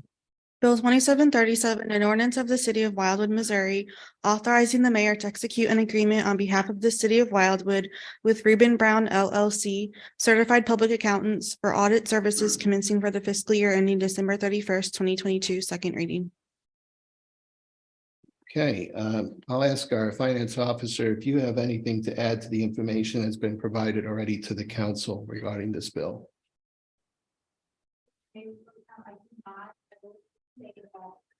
Could you come up just so that you can get you on the Zoom there? Thank you. Dawn Kaiser, Finance Officer for the City of Wildwood. I just wanted to say that Reuben Brown has done an excellent job of the city's audit for several years. They've been able to transition their staff to where they have a fresh set of eyes each year. And they've provided us with a reasonable quote of $39,000 with the option to continue that for 3 additional years. And I'm available for any questions. Okay, so Bill 2737 is on the floor for discussion. Is there any discussion regarding Bill? Councilmember Dodwell. I'm just noticing on the way the bill is written, it's indicating that it's our contract with them is ending December 31st, 2022. That is correct. It is renewable each year. It's, We have the option to renew each year. but aren't we already in 2022?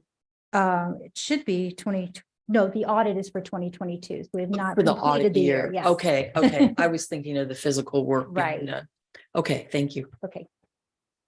I don't see any other hands up regarding Bill 2737. So with that then, Ms. Eldridge, please call the roll for final passage. Councilmember Clark, Yes. Councilmember Bartoni, Yes. Councilmember Nian, Yes. Councilmember Farmer, Yes. Councilmember McCutcheon, Yes. Councilmember Rambo, Yes. Councilmember Flasher, Yes. Mayor Pro Tem Garitano, Yes. Councilmember Bros, Yes. Councilmember Edens, Yes.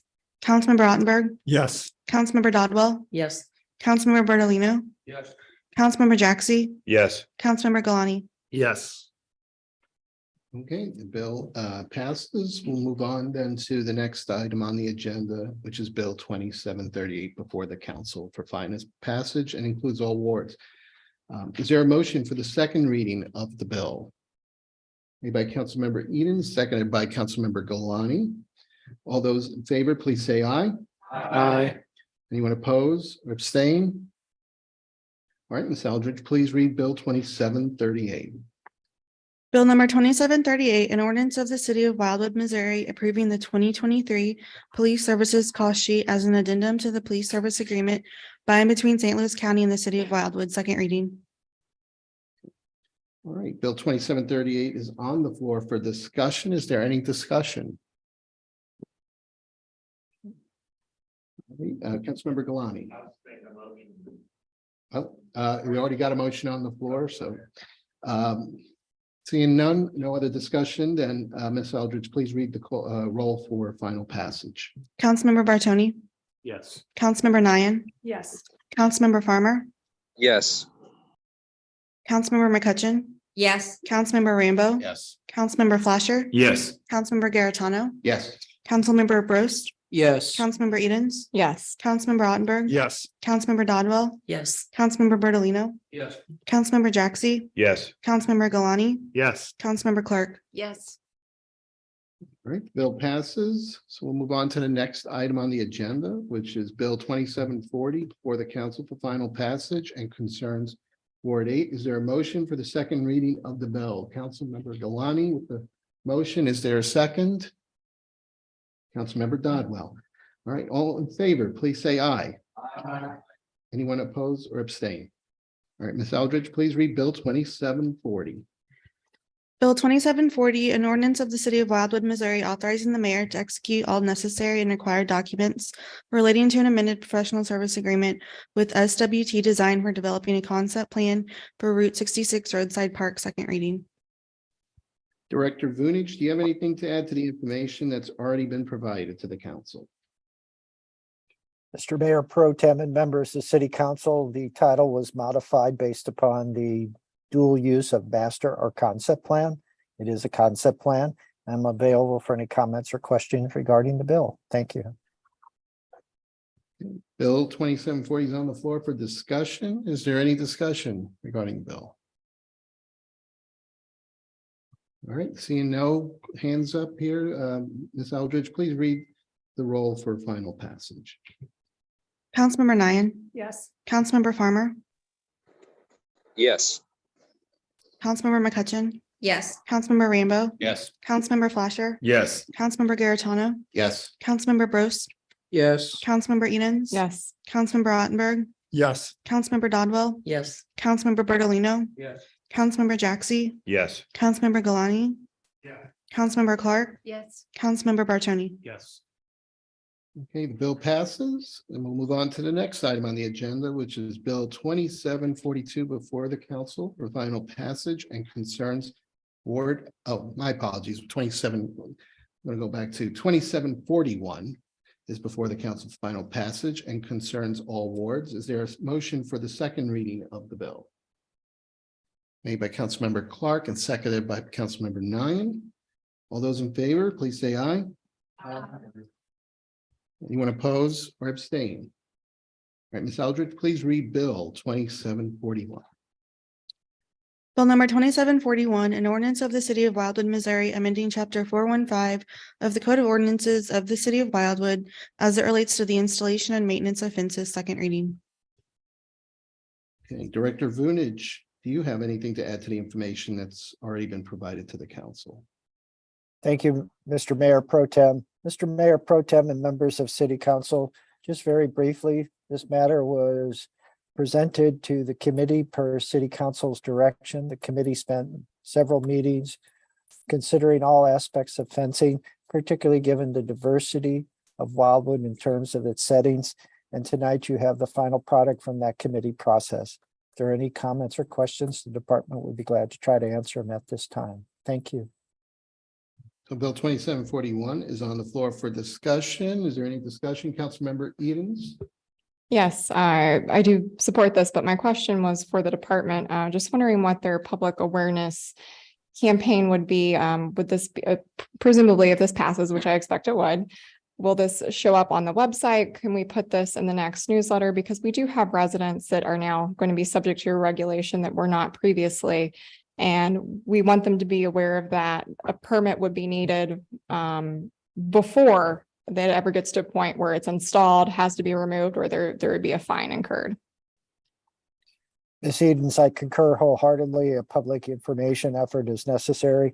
We'll use all of our social media channels, as well as the website and e-newsletter. And then come spring, when we do the first of the gazettes for 2023, we'll have information in there as well. And certainly we'll do our best to get information out to the trustees as it becomes available. Thank you. Is there any other discussion? Okay, seeing no other hands up, then Ms. Eldridge, please read the roll for final passage. Councilmember Farmer, Yes. Councilmember McCutcheon, Yes. Councilmember Rambo, Yes. Councilmember Flasher, Yes. Mayor Pro Tem Garitano, Aye. Councilmember Bros, Yes. Councilmember Edens, Yes. Councilmember Ottenberg, Yes. Councilmember Dodwell, Yes. Councilmember Bertolino, Yes. Councilmember Jaxi, Yes. Councilmember Galani, Yes. Councilmember Clark, Yes. Councilmember Bartoni, Yes. Councilmember Nye. Yes. Okay, the bill passes. Moving on to the next and last item under unfinished business, Bill 2742 is before the council for final passage and concerns Ward 5. Is there a motion for the second reading of the bill? Councilmember McCutcheon and Councilmember Bertolino. All in favor, please say aye. Aye. Anyone oppose or abstain? All right, Ms. Eldridge, please read Bill 2742. Bill number 2742, an ordinance of the city of Wildwood, Missouri, amending chapter 390, traffic schedule 2, speed limits of the Code of Ordinances of the city of Wildwood by enacting a Keep Kids Alive Drive 25 special enforcement area on Taylor Road within the city of Wildwood, second reading. All right, Director Brown, do you have anything to add to the information that's already been provided to the council? Thank you, Mayor Pro Tem. No, I have nothing additional to add, but I'm available for any questions from the city council. Bill 2742 is on the floor for discussion. Is there any discussion pertaining to the bill? All right, seeing no hands up, then Ms. Eldridge, please call the roll for final passage. Councilmember McCutcheon, Yes. Councilmember Rambo, Yes. Councilmember Flasher, Yes. Mayor Pro Tem Garitano, Yes. Councilmember Bros, Yes. Councilmember Edens, Yes. Councilmember Ottenberg, Yes. Councilmember Dodwell, Yes. Councilmember Bertolino, Yes. Councilmember Jaxi, Yes. Councilmember Galani, Councilmember Clark, Yes. Councilmember Bartoni, Yes. Councilmember Nian, Yes. Councilmember Farmer. Yes. Okay, bill passes. Moving on to the next part of the agenda, which is new business. Number one here, Bill 2744 is before the council for first reading and concerns Ward 1. Is there a motion for the first reading of the bill? Made by Councilmember Clark. Is there a second? Councilmember Gross. All in favor, please say aye. Anyone opposed or abstain? All right, Ms. Eldridge, please read Bill 2744. Bill 2744, an ordinance of the city of Wildwood, Missouri, authorizing the mayor to negotiate and execute a city contractor agreement on behalf of the city of Wildwood with Geostabilization International LLC for the temporary repair of structure 3-107 on Wild Horse Creek Road, first reading. Director Brown, do you have anything to add to the information that's already been provided to council? Thank you, Mayor Pro Tem. I will mention that this bill is to allow us to proceed ahead with emergency repairs to a box culvert structure on Wild Horse Creek Road. This matter was in front of the Admin Public Works Committee and has been discussed in great length. So we are proposing to move forward with essentially emergency repairs to the structure to stabilize it so that we do not have to close Wild Horse Creek Road to traffic. And that is the expectation, is that we can leave the road open, or at least alleviate the need to close it next spring while we finalize the plans for the replacement structure at that location. I would like to respectively ask for 2 readings tonight with the idea that if we're going to move forward and make this repair, it would be best to do that as soon as possible rather than wait another month. So with that, I'll be available for any questions from the City Council. Okay, we do have a request for a second reading, but before we do that, are there any questions of information or clarification for Director Brown? All right, Councilmember Clark. I would just support what Director Brown said and ask that we do go ahead with this, even though there is a monetary amount on it. We have discussed this a lot, and it is something that we need in Ward 1 to be done as soon as possible. Okay, so Councilmember Clark, is that a motion for a second reading of the bill? Yes, All motion. to- right, is there a proceed. second? Councilmember Gross. So all in favor, please say aye. Anyone opposed or abstain? All right, Ms. Eldridge, please read Bill 2744. Bill number 2744, an ordinance of the city of Wildwood, Missouri, authorizing the mayor to negotiate and execute a city contractor agreement on behalf of the city of Wildwood with Geostabilization International LLC for the temporary repair of structure 3-107 on Wild Horse Creek Road, second reading. All right, again, the bill is on the floor for discussion. Is there any discussion at this point? All right, seeing none, then Ms. Eldridge, please call the roll for final passage. Councilmember Rambo, Yes. Councilmember Flasher, Yes. Mayor Pro Tem Garitano, Yes. Councilmember Bros, Yes. Councilmember Edens, Yes. Councilmember Ottenberg, Yes. Councilmember Dodwell, Yes. Councilmember Bertolino, Yes. Councilmember Jaxi, Yes. Councilmember Galani, Yes. Councilmember Clark, Yes. Councilmember Bartoni, Yes. Councilmember Nian, Yes. Councilmember Farmer, Yes. Councilmember McCutcheon. Yes. All right, bill passes, and we'll move on to the next item on the agenda, which is Bill 2744 before the council for first reading and concerns all wards. Is there a motion for the first reading of the bill? It's Bill 2745. Oh, sorry about that. 2745. Thank you for the correction on that. Again, concerns all wards. Is there a motion for the first reading of the bill? Made by Councilmember Ottenberg and seconded by Councilmember Dodwell. All in favor, please say aye. And anyone oppose or abstain? Ms. Eldridge, please read Bill 2745. Bill number 2745, an ordinance of the city of Wildwood, Missouri, authorizing the mayor to negotiate and execute certain public roads, rights of way, and parks maintenance agreements on behalf of the city with certain contractors for public roads, rights of way, and parks maintenance, first reading. Okay, we have Director Brown. Do you have anything else to add to the information that's already been provided? Oh, No, Mayor Pro Tem, I do not. This is for our annual right-of-way maintenance contracts. We have 16 contractors that we're proposing to do essentially contracts for 2023. These will cover public streets as well as parks. So Mr. Vunich is involved in this as well because it will include the maintenance of our parks and trails and our roads. If there are any specific questions, we'll do our best to answer them at this time. Thank you. Do we have any questions for Director Brown? All right, seeing none, then this will be on the agenda for our next meeting. Okay, we have a couple of bills here that, if there's no objection, I'd like to see if we can read together bills 2746, 2747, 2748. Is there any objection to reading them together? Not an objection, Mayor Pro Tem, but will be requesting a second reading on 2746. Okay, so we'll then do that after we do the first reading. Councilmember Ottenberg?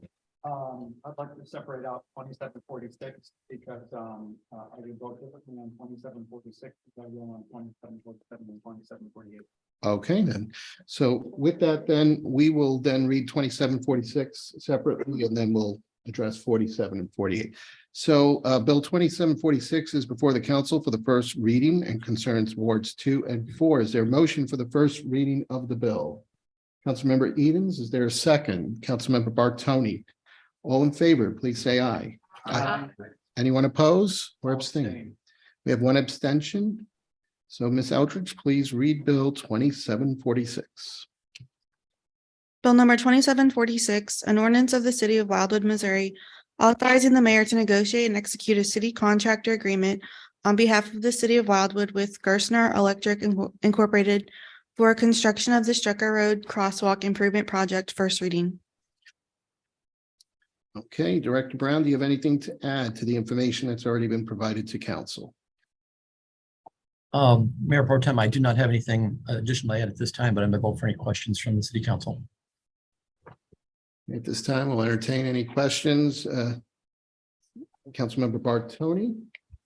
Well, I'm going to let Councilmember Edens make the motion, but I just want to make sure that Director Brown's okay with the second reading. I know this has a budgetary impact as well, but this council has been discussing this for years on end. So I think we all understand the situation over there. Director Brown, you heard Councilmember Bartoni. Are you okay with the second reading on 2746? Yes, sure. Any comments regarding that? Yeah, I have no problem with that. That'd be fine. Okay, any other questions or comments from the council?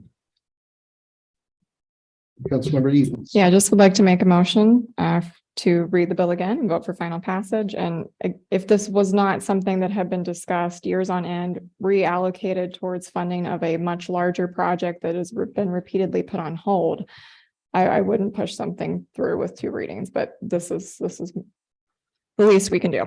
Okay, so we have Councilmember Edens making a motion for a second reading. Is there a second? Councilmember Dodwell? I'll second, but I do have a question. Okay, let's get the motion read and then we can entertain that question there. So all in favor of the motion for the second reading, please say aye. Aye. Anyone oppose or abstain? We have one abstention. So Ms. Eldridge, please read Bill 2746. Bill number 2746, an ordinance of the city of Wildwood, Missouri, authorizing the mayor to negotiate and execute a city contractor agreement on behalf of the city of Wildwood with Gerstner Electric Incorporated for construction of the Strucker Road Crosswalk Improvement Project, second reading. Again, Director Brown, do you have anything else that you want to add to the information provided to council? Thank you, but I have nothing further. Again, available for any questions from the city council. Okay. Any questions or comments? Councilmember Dodwell, now you can go ahead. Mr. Brown, for the crosswalk lighting at Strucker and Timber Ridge Estates, is that going to be in the same location as the current crosswalk is, or will that be either further south or further north of that particular intersection? Reason for the question is I've seen people come around that curve off of Strucker and not see people entering that intersection. The light should help, but I'm just wondering if it might not be a little bit better further down the road. Councilmember Duvall, it is planned to be installed at the existing crosswalk location at this time. We could certainly evaluate moving it, but when we did install it, we took a pretty hard look at the site distance at that location. We didn't want to move it any further towards the, I guess I'd call it the east, given the alignment of the road and the limitations on the site distance. So we placed it at that location based on our best judgment at the time. Thank you. Okay, and Director Brown, just one quick question. Will the second reading, is that going to accelerate that timeline for this? Will it help? Well, it will certainly allow us to move forward with the contract with the contractor, and that will enable them to start ordering the materials, and they could potentially start sooner than otherwise. So it would be a positive from that respect, yes. Okay, thank you.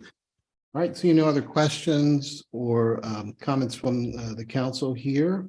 Ms. Eldridge, please call the roll for final passage of Bill 2746. Councilmember Flasher, Yes. Mayor Pro Tem Garitano, Yes. Councilmember Bros, Yes. Councilmember Edens, Yes. Councilmember Ottenberg, Abstain. Councilmember Dodwell, Yes. Councilmember Bertolino, Yes. Councilmember Jaxi, Yes. Councilmember Galani, Councilmember Clark, Yes. Councilmember Bartoni, Yes. Councilmember Nyan, Yes. Councilmember Farmer, Yes. Councilmember McCutcheon, Yes. Councilmember Rambo. Yes. Okay, that bill passes. So now we'll look at bills 2747, 2748. And also see if there's any objection if we include bill 2749, otherwise we can split it out. So 2747, 48, and 49. Councilmember Clark, do you? I would just ask if Director Brown would like 2749 read twice also. Okay, we can certainly do that after the first reading. So just looking to see again, is there any objection to splitting, to combining them, or would you like them split out? All right, seeing none, only because. Okay, question. Sorry, yeah, 2749. When I named my road, they absolutely insisted that I had drive or place or something like that. I could not have it end in valley. Okay. And so I'm wondering Yeah, if it's going to make a difference to the folks or to this legislation if it becomes Madison Valley Drive or Madison Valley Place or whatever. So I'll let clear. Director Brown answer that. I know it's come up in committee. It's been validated by the county. So Director Brown, do you have any comment on that question there? Mr. Mayor Pro Tem, should we actually read this first? Yeah, that's a good point there. So let's do that. Let's get that read. So we can address the question after the reading there. So thank you for keeping us there. So, all right. So with that, then we'll have bills 2747, 2748, and 2749 before the council for first reading. And that concerns 2747 concerns Ward 8, 2748 concerns all wards, and 2749 concerns Ward 1. So is there a motion for the first reading of these bills? Councilmember Galani, and is there a second? Councilmember Brost. So is there all in favor? Please say aye. Aye. Anyone oppose or abstain? All right, Ms. Eldridge, please read bills 2747, 2748, and 2749. Bill number 2747, an ordinance of the city of Wildwood, Missouri, authorizing the mayor to negotiate and execute a city consultant agreement on behalf of the city of Wildwood with Civil Design Incorporated for professional services to design the Main Street Road Extension Project. First reading. Bill number 2748, an ordinance of the city of Wildwood, Missouri, authorizing the mayor to negotiate and execute an agreement on behalf of the city of Wildwood with MyGov LLC to purchase and implement a web-based software application which will track, manage, and automate various essential activities of the departments of Public Works and Planning and Parks. First reading. Bill number 2749, an ordinance of the city of Wildwood, Missouri, authorizing the current name of Old Slave Road located on Wild Horse Creek Road to be hereinafter renamed and known as Madison Valley. First reading. So All right, now we'll open up to see if there's any questions regarding the bills. So Councilmember Rambo, you had a question about the name of the road there for 2749. Director Brown, do you want to go ahead and provide an answer on that? Absolutely, Mayor Pro Tem. Councilmember Rambo, as part of our due diligence in reviewing this request, we did follow up with the folks at St. Louis County that issue names or approve names for streets, and their indication to us was that it was allowable and Valley was a approved suffix that could be used. So they approved the name at St. Louis County. We did not have any issues from them when we asked the question. So we believe it is okay. So they have a list, and Valley was not on that list, years ago when I did mine. So evidently they have updated their list, but I think it's worth checking again. So anyway, it's a minor point. Okay. All right, thank you, Councilmember Rambo. Again, any questions or items for clarification under first reading for these bills? Councilmember Clark?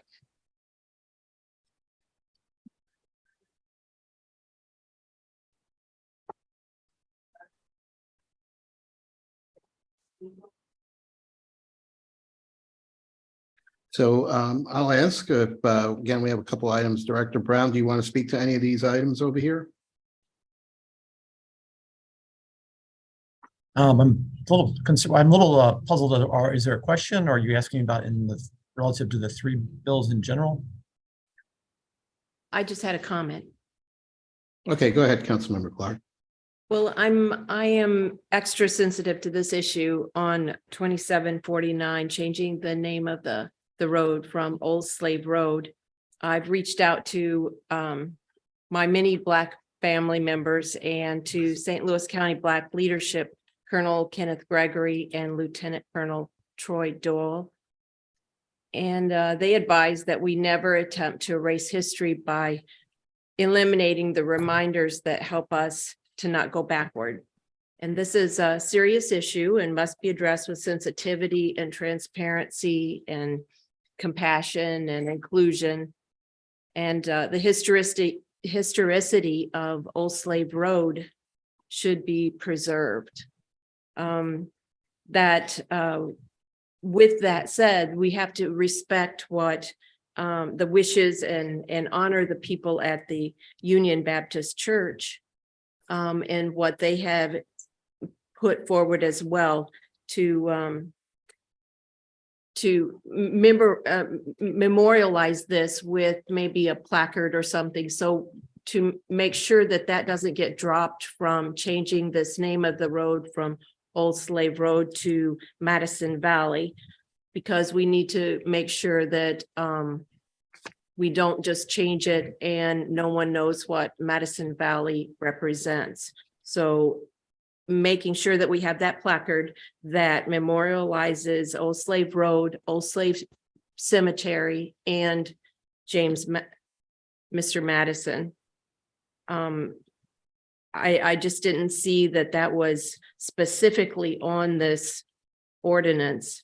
And I think that we need to make sure that we do that and have some sort of unveiling of that and ask our Black leadership as well as Mayor Boland to come in and do some kind of a official unveiling of it when it happens. I just wanted to make that as a comment, and as well make the motion to have a second reading. Okay, so we have a motion for a second reading made by Councilmember Clark. Is there a second by Councilmember Dodwell? Is that also a second? You want to make a second on the motion, or is it just a comment? Okay, go ahead. So, all right, so let's get a second. So Councilmember Gross, then thank you. We have a second over here. So again, let's get the second voted on. So all those in favor, please say aye. Aye. Aye. Anyone oppose or abstain? All right, Ms. Eldridge, read Bill 2749. Bill number 2740. Councilmember Clark. Thank you, Chair, or Mayor Pro Tem.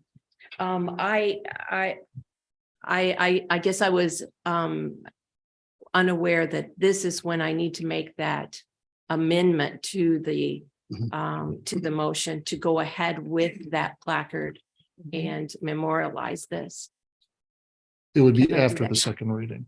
after the second reading. Okay. Okay, thank you. So we'll get the second reading on the floor. Then while just discussion and debate, amendments can be made. And so that would be a good time to make that amendment. And that would be in accordance with what the Admin Public Works Committee agreed and voted on. And I believe also historic preservation, what you're saying. So, all right, so let's get that vote first read over here. So Ms. Aldridge, go ahead, please read Bill 2749. Bill number 2749, an ordinance of the city of Wildwood, Missouri, authorizing the current name of Old Slave Road located on Wild Horse Creek Road to be hereinafter renamed and known as Madison Valley, second reading.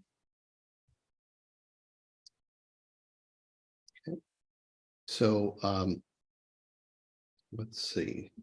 Go ahead now with. All right, Councilmember Dodwell, yes, you're up. And then we'll come back to you, Councilmember Clark. I just wanted to tell Teresa how much I appreciate the statements that you made. Having been on council several years ago when we were approached about changing the name, I was very disappointed in seeing this legislation come before council without any memorial for the groups of people that caused that name to be given to that road initially. And so I think it's very heartening to hear that other council members feel the same way I do, that there should be a memorial of some type for what it originally was, what it means to those individuals that have gone before us and risked life and limbs. So I want to make sure that we do include memorial components in our renaming of this road.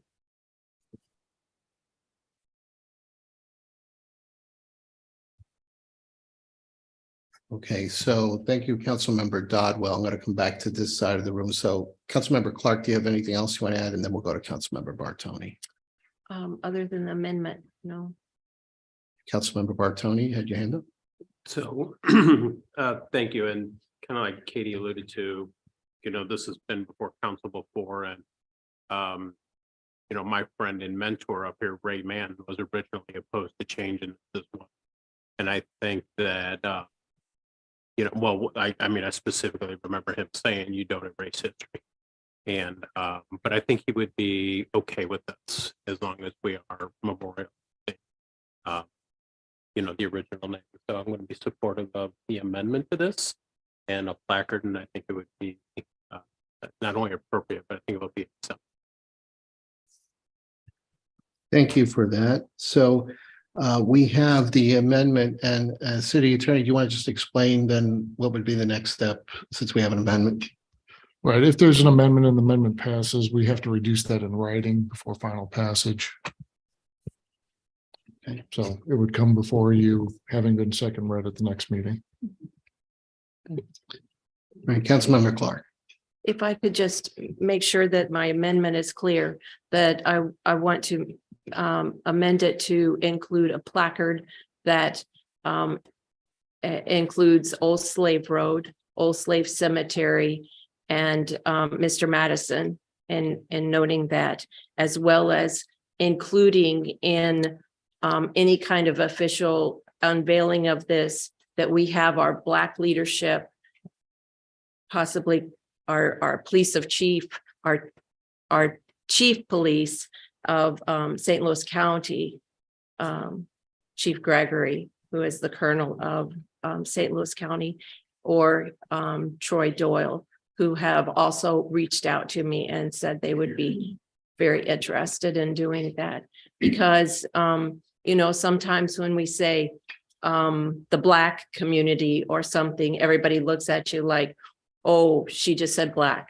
But coming from that family, I feel very close to this issue. Thank you.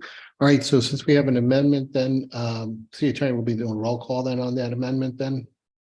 Being that it's part of a second reading? It's not necessary, but you do need 2/3. Okay, Did someone second the motion? so we had a second on.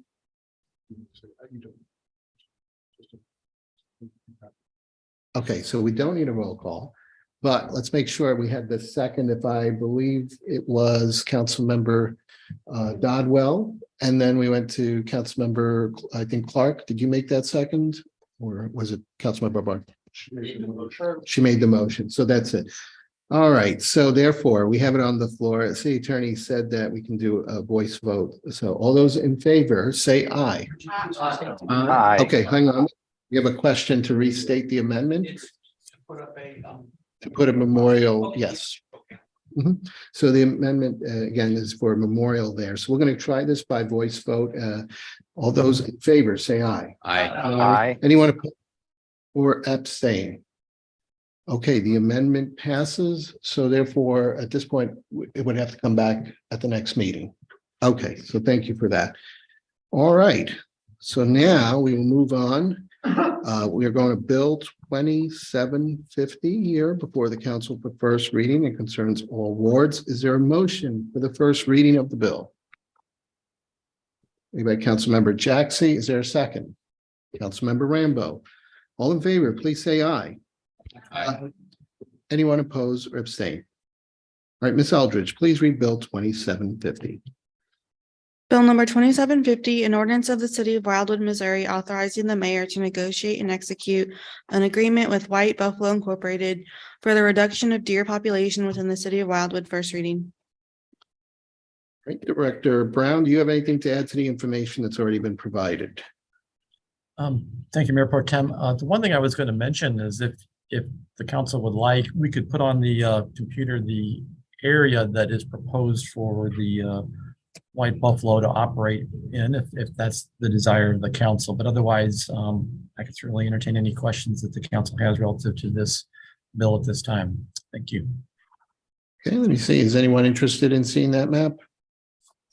Okay, Rick, please do. Well, thank you. Actually, I'm hoping that Travis Newberry might be able to find it real quick. All right, Travis. There he is. You're So good. Travis, could you zoom in on the lower area? I know Council Member Rambo is familiar, but this graphic was from the original deer population study in 2020. And when that study was done, they divided the area of Wildwood into 6 regions. And based on the density, that's the highest density was the one that's recommended to begin the control, the sharpshooting in. So region Northeast 1, I believe, was that area that is proposed by White Buffalo to begin in. So it's north of Route 100, kind of east of 109, but centered along more or less Clayton Road and Kerr's Mill. And I believe it's primarily wards 2, 3, and 4. We might be able to provide a better map at a subsequent date to the council, so you've got better information to go by. I suspect that would be helpful. All right, thank you, Rick. You're welcome. All right, any questions for Rick?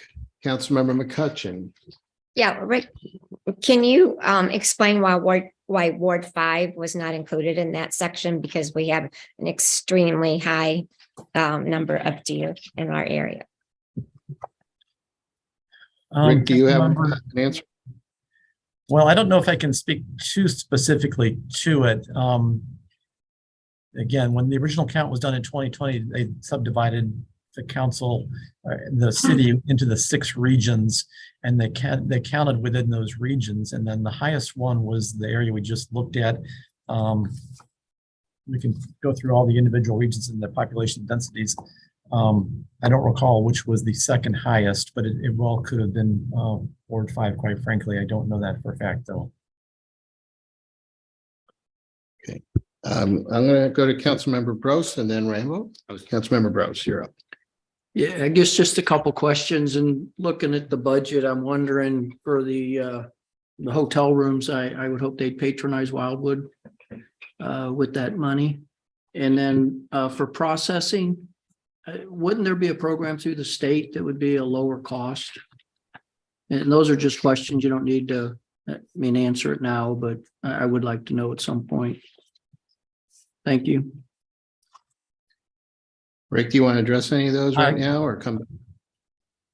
Yeah, as far as the deer processing, we've worked, and I know Councilmember Rambo has been in direct contact with the Department of Conservation. So they have reviewed the work done so far. They're very aware of what's proposed with white buffalo. So if there's any options there, and certainly we would take advantage of it. I'm not aware that there is, frankly, as far as the processing of the deer. As far as requiring them to stay in the city of Wildwood, we can certainly follow up on that as well when they are in town. I would assume that they would be okay with that, but we can check on that for sure. Okay, Councilmember Rambo. Well, first I'm going to rewind and answer those questions. The problem with the Wildwood Hotel would be that hunters are clomping through the lobby in muddy boots and, those kinds of things. And I'm not sure it would work out. I have suggested that and haven't heard back. But remember, we asked these folks for an all-in sort of top line proposal. And that included $125 per deer for processing, and they paid 70 for the past several years in a row. And we haven't even tried to negotiate that further. And so the price is probably going to come in, in the $630 per deer range before we even get started on cutting corners on living expenses and so forth. And there's an additional, let's say 15,000 or so, I don't know what it is, for maintenance of the bait stations for the few weeks that it takes to establish the presence of the deer herds in the bait station areas. That's another couple of flights and some mileage and some hotels and so on and so forth. But that's the way we asked them to break it out. And so that's how they broke it out. Thank you, Councilmember Rambo. Councilmember Edens. So I would first like to point out, based on the map that Director Brown showed, that my residents are correct. We do have the most deer, or at least one of the top 3 in the region. So if they should feel very validated at this moment, just to lighten the mood. But look, the point is, there is very little that we can do when we're making this decision that's ever going to make even most of our constituents happy, because I represent folks that still want to feed the deer, that believe no deer management is necessary. I have residents that would like me to stop nothing short of a bomb dropped. And I have residents that are somewhere in between as well. And residents that, not only do they want to feed the deer, but they believe and no kill policies. And so what we have to do is decide not what is necessarily, quote, popular, but what is the safest option and what makes the most sense, and what do we feel is ethical and right. You just have to accept that you're going to make some enemies with this decision, and hopefully not have a literal target on our back. We don't live in a very safe society. That being said, when you go through the information, for proposals, it then becomes what form, question number 1, do we need a call? Question number 2, what should that look like? Okay, what form is that? Is that bow hunting only? Is that sharpshooting only? Or is that a combination thereof? And then we have to decide how much we're willing to pay on any of those options. I feel most comfortable with hiring a professional sharpshooting program and incorporating bow hunting management in the future. And here's why. I know that the deer that are going to be hit by a bow are probably not going to drop immediately where they're killed. I have some areas that are higher density, and they're going to wander off into maybe a neighborhood that didn't agree to be part of that hunting area. And I'm going to get a call from someone very upset with a child playing in the backyard that there is a wounded deer. And it will be traumatic. And all I will be able to do is say, I'm sorry. But I have other areas in my ward with larger land parcels where it would make more sense to incorporate a solution like that. I also, just because I eat meat and wear leather, that doesn't mean I want something to suffer unnecessarily. So, yes, I cried during Bambi as a girl, but I do like cheeseburgers, and I realize that that makes me a hypocrite. But I would feel more comfortable knowing that an animal has had a relatively painless and quick end to its life. Because of the efficiency of the sharpshooter program, baiting can occur, which means you have a mass call around the area. Councilmember Yance, respectfully, if I just add, just for information right now, questions and clarification items. We'll have plenty of time to debate in the second. Okay, I forgot. So just trying to keep us on track. here. But I guess I just do have a question for the council, because the insinuation was made before that, no hunters reviewed the plan, but we do have hunters on this council. So my understanding is that there's 3. We have Colonel Jaxie, Councilmember Brost, and Dr. Rambo. Is there another hunter that I'm unaware of? And Councilmember Clark. Okay, so there are active hunters that have reviewed this program.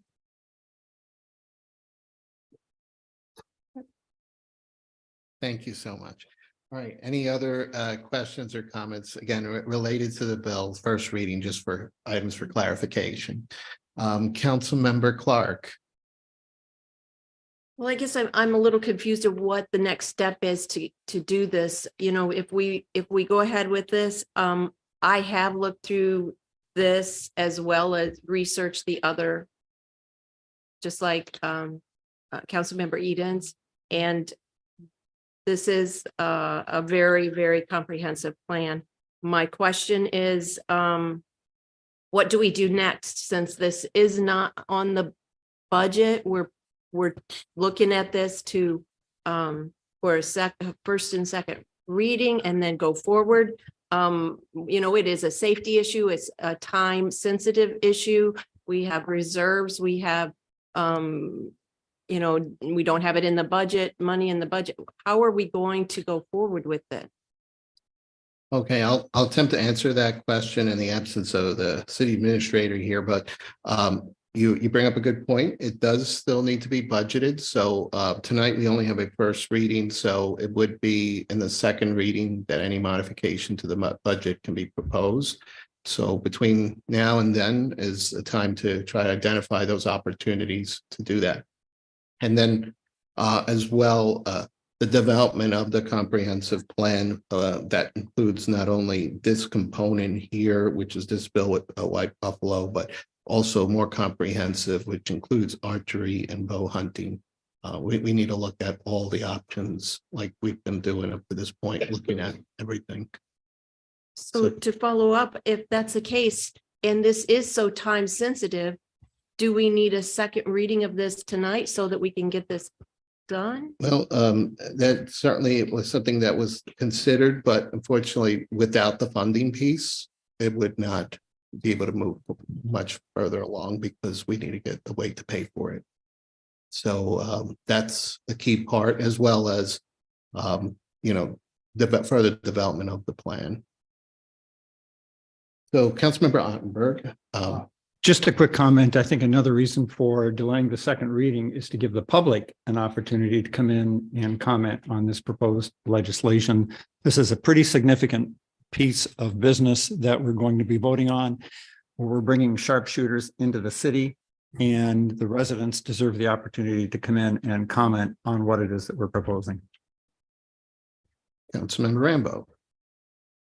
Yeah, I didn't quite get all my thoughts in the first time I spoke. Our DM report is a factual 10-page summary of the problem, analyses of WWPD data, MDC data, and other data, and the range of available solutions, recommended actions, an example plan, 10 pages of supporting data, and 2 pages of selected references out of 300 references that could have been listed, dozens of interviews and meetings and so forth. The outlier is the second proposal, and I went back through the 4-color highlighted markup with pen scribblings all over it to the extent I could, and I thought, well, maybe I missed something because this is supposed to be an objective analysis.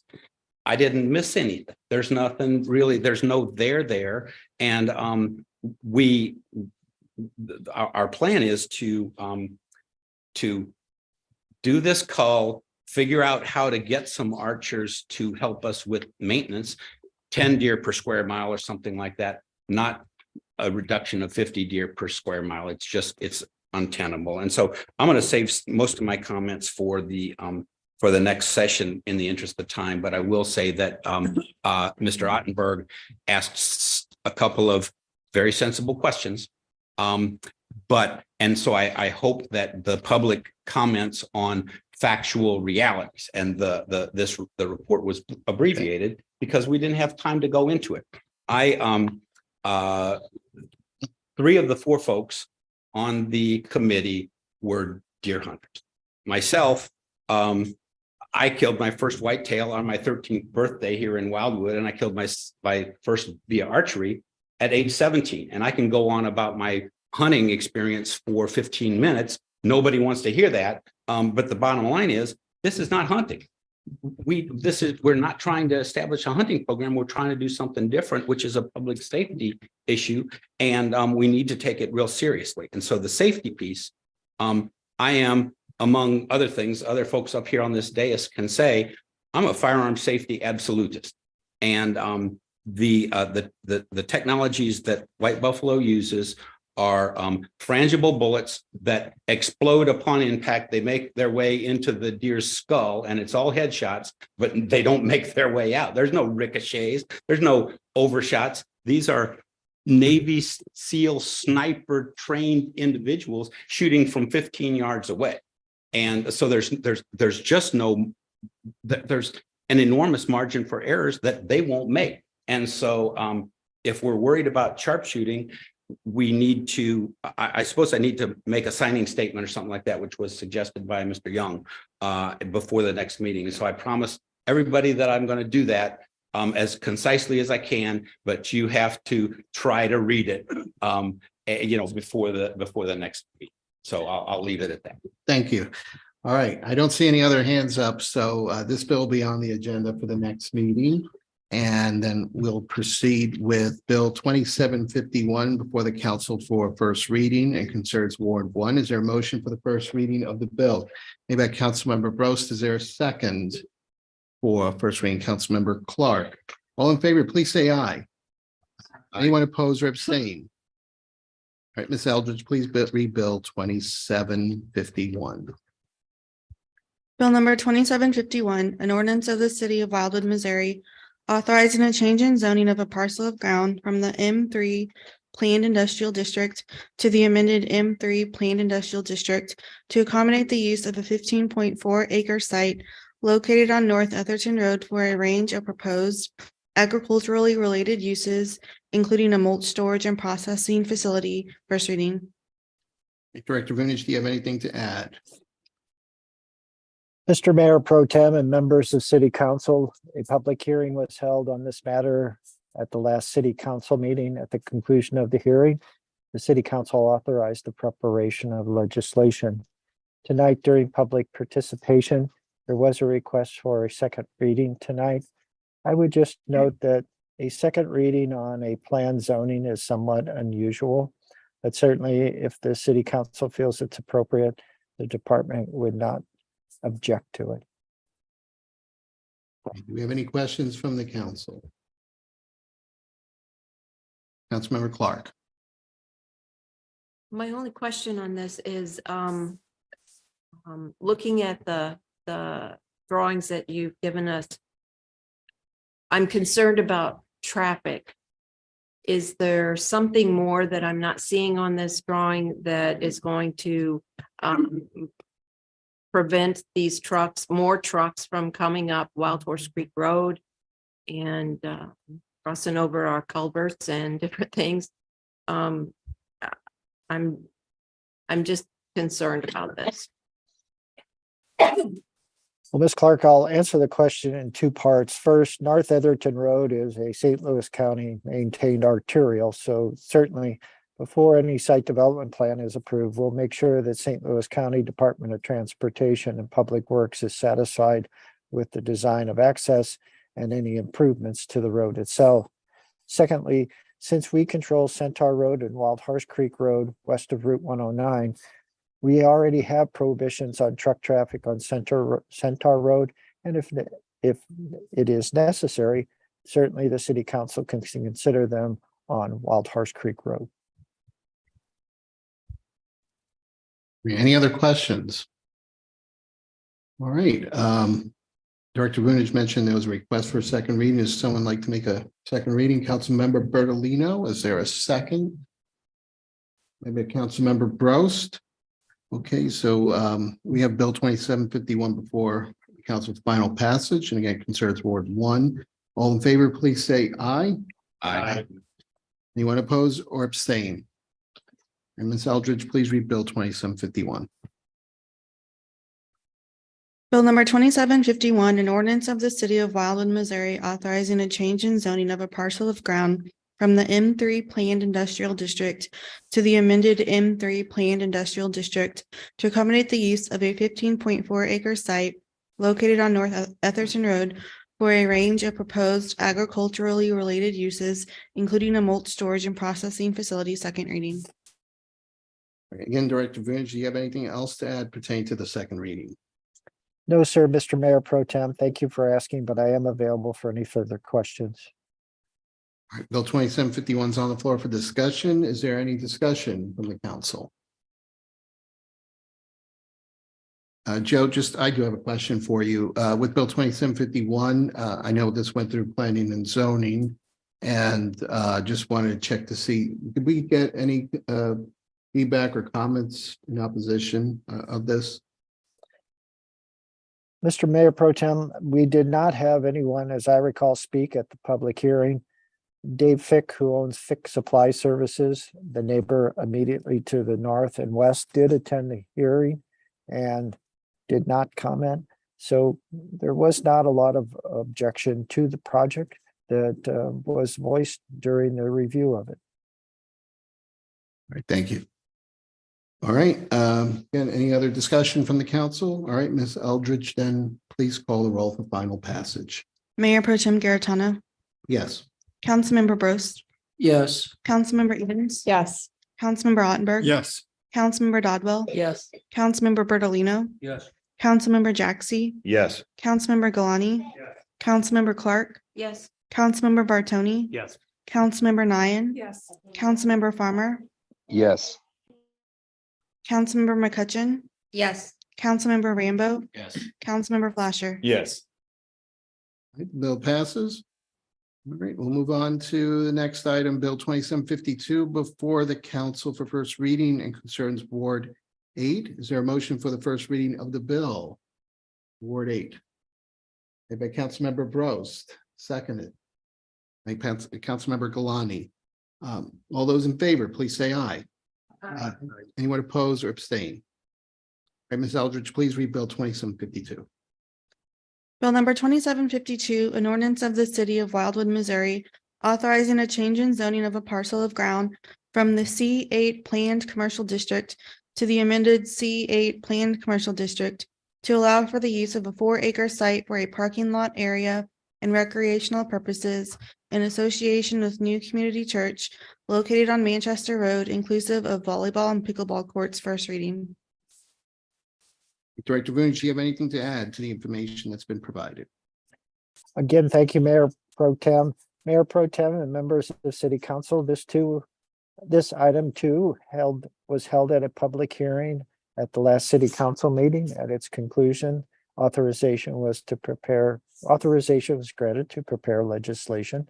The legislation is in the form directed by City Council, and I am available for any comments or questions.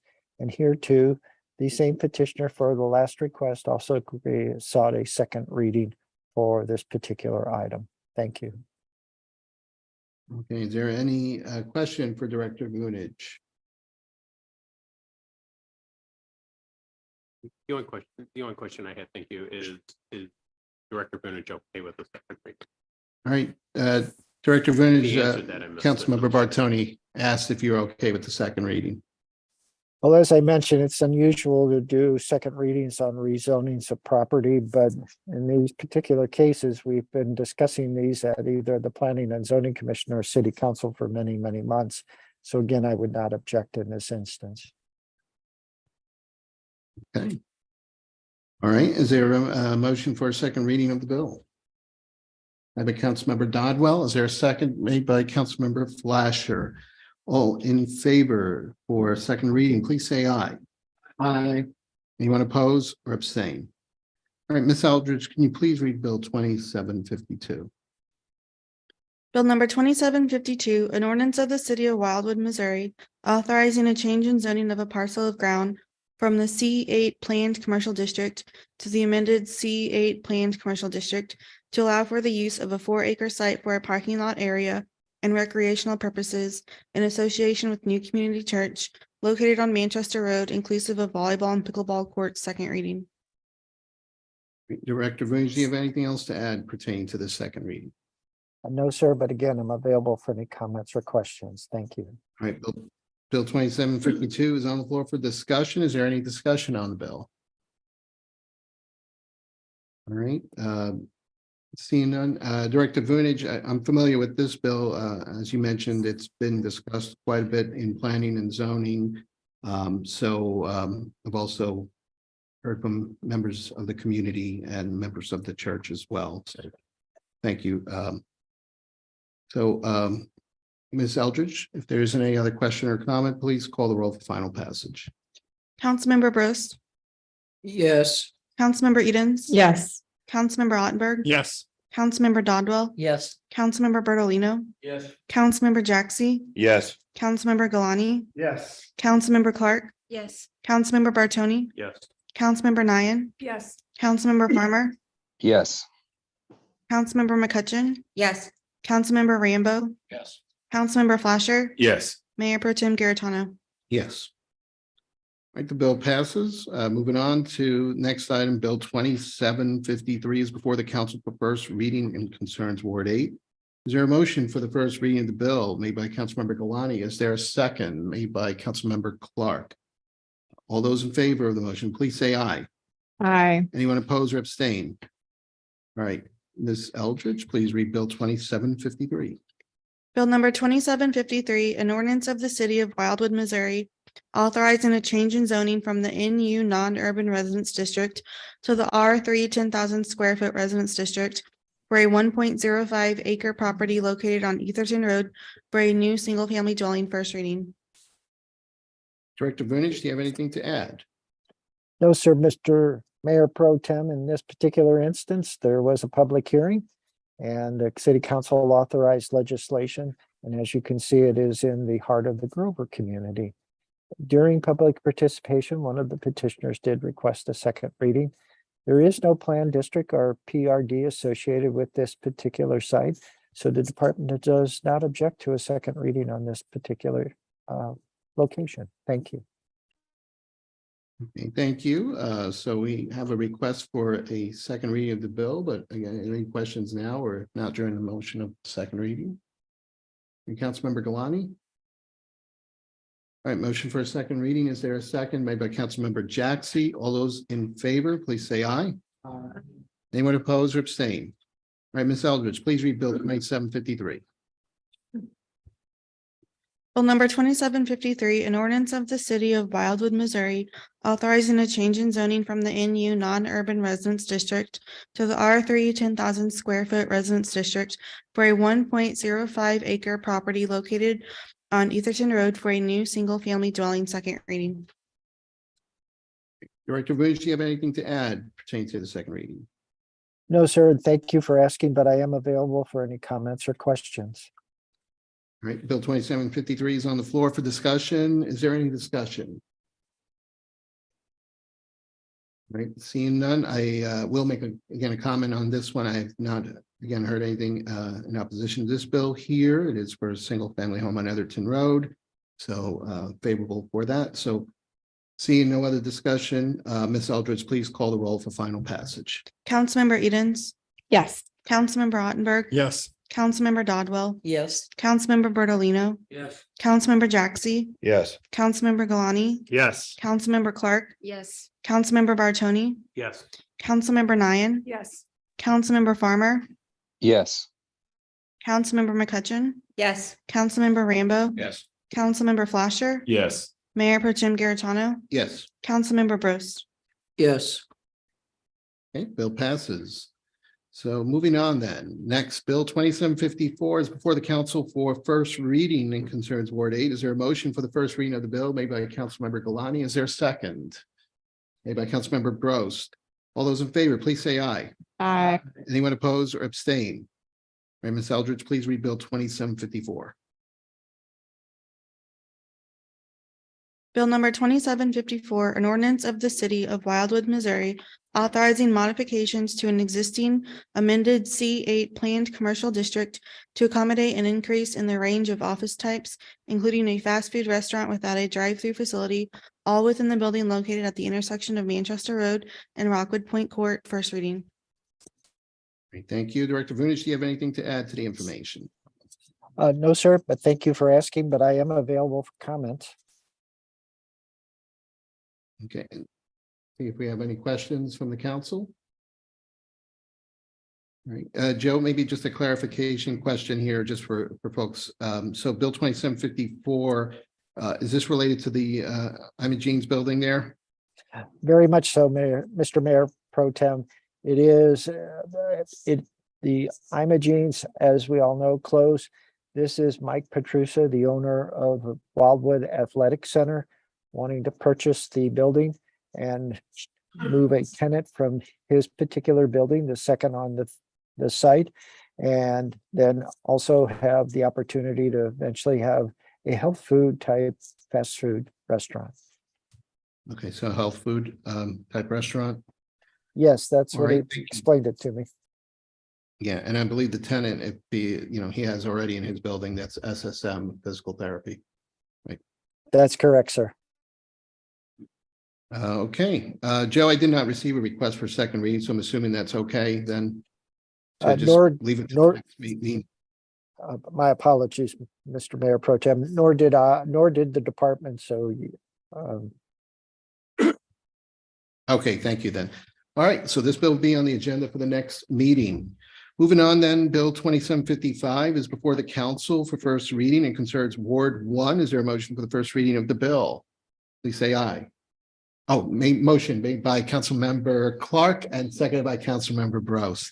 Thank you. Trying to get there a little too fast. All right, all those in favor now, say aye. Anyone oppose or abstain? Okay, Ms. Eldridge, please read Bill 2755. Bill number 2755, an ordinance of the city of Wildwood, Missouri, authorizing a minor subdivision plat that consists of a total of 4 lots with their sizes ranging from 3.9 acres to over 19 acres in area, all being part of section 33, township 45 north, range 3 east, and more specifically situated on the south side of Riger Road, east of its intersection with Wild Horse Creek Road, and to be hereafter known as Riger Farms Plat 1, first reading. Director Vunich, do you have anything to add? Mr. Mayor Pro Tem and members of City Council, you'll notice Lot A is not numerically identified, and it is the largest of the group of 4 proposed parcels of ground. The intent is to further re-subdivide Lot A in the future. The owners of the property would like to sell the home on Lot 5, and so that is what's prompting this 2-step approach to the overall subdivision. I want to emphasize that many of those dashed lines you see on the plat are the natural resource protection requirements.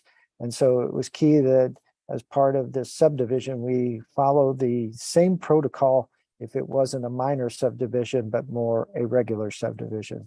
So again, we'll be seeing Lot A in the future here at City Council. Thank you. Any questions or points of clarification from the council? Right, seeing none, then this bill will be on the agenda for the next meeting. Moving on to Bill 2756 before the council for first reading and concerns Ward 1. Is there a motion for the first reading of the bill made by Councilmember Clark, seconded by Councilmember Brost? All in favor, please say aye. Anyone oppose or abstain? Seeing none, Ms. Eldridge, please read Bill 2756.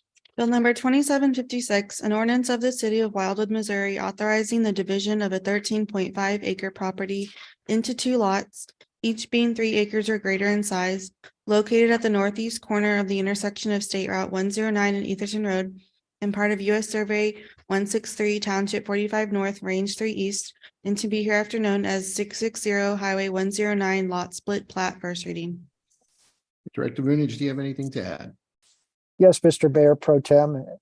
Mr. Mayor Pro Tem and members of City Council, I wanted to decipher the color pattern that's being indicated on the plat shown on your screens. The pink area is actually the buildable area of the site. The site, the parent tract of land, has floodway and floodplain associated with it. And so I thought it important that you know that there are buildable components on each of the proposed 2 lots. Again, those are shown in the pink shading. All right, thank you. Do we have any questions or points of clarification from Director Vunich? All right, seeing Councilmember Galani.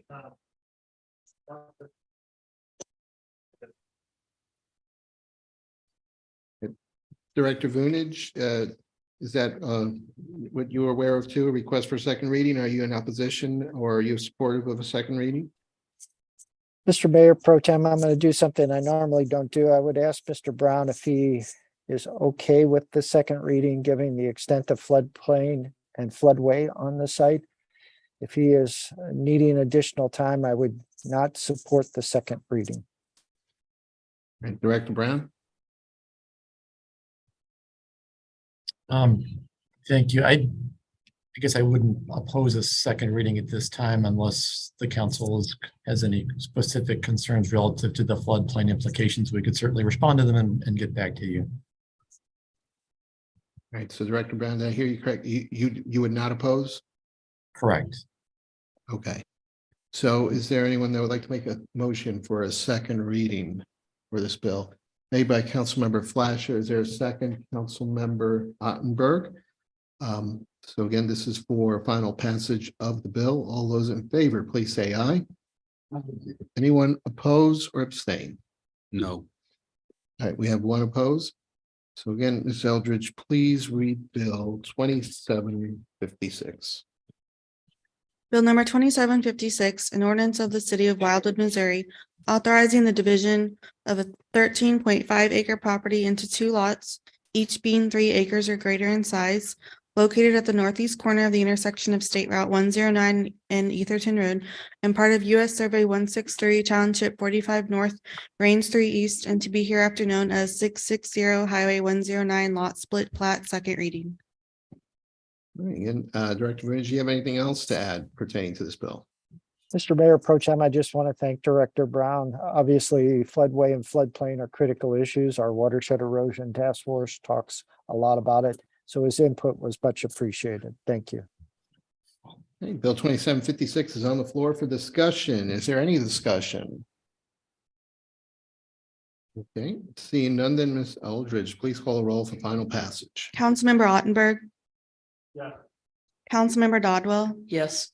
Councilmember Bertolino. Yes. Councilmember Jaxi. Yes. Councilmember Galani. Yes. Councilmember Clark. Yes. Councilmember Bartoni. Yes. Councilmember Nyan. Yes. Councilmember Farmer. Yes. Councilmember McCutcheon. Yes. Councilmember Rambo. No. Councilmember Flasher. Yes. Councilmember Garitano. Yes. Councilmember Bros. Yes. Councilmember Edens. Yes. Okay, the bill passes. Moving on next, Bill 2757 is before the council for first reading, concerns all wards. Is there a motion for the first reading of the bill? Made by Councilmember Ottenberg, seconded by Councilmember Nyan. All in favor, please say aye. Anyone oppose or abstain? We have two oppose, okay. Ms. Eldridge, please read Bill 2757. Bill number 2757, an ordinance of the city of Wildwood, Missouri, adopting the municipal budget and capital improvement program for the city of Wildwood for fiscal year 2023, first reading. See if there's any questions from the council. We have our finance officer here. All right, we have council member, again, questions for clarification at this time, so we might need you to come up, Ms. Kaiser. All right, first question, we have Councilmember Clark. Yeah, maybe this isn't important because I've asked this question a few times about the goals and the achievements. And I've noticed again that there's some of the achievements continued virtual events through the first 2 quarters of 2021. There's a couple on there that pertain to last year, the achievements and the goals. And I'm not a finance person, but I find it hard to put it all together when the goals aren't there before we have a budget. And maybe that's the way we do it, but if you could just explain to me. Sure. The goals are put together by the department heads. And based on the information that they provide, the numbers are put together and put in the budget. So if you have a specific question for which department the goals you were concerned with.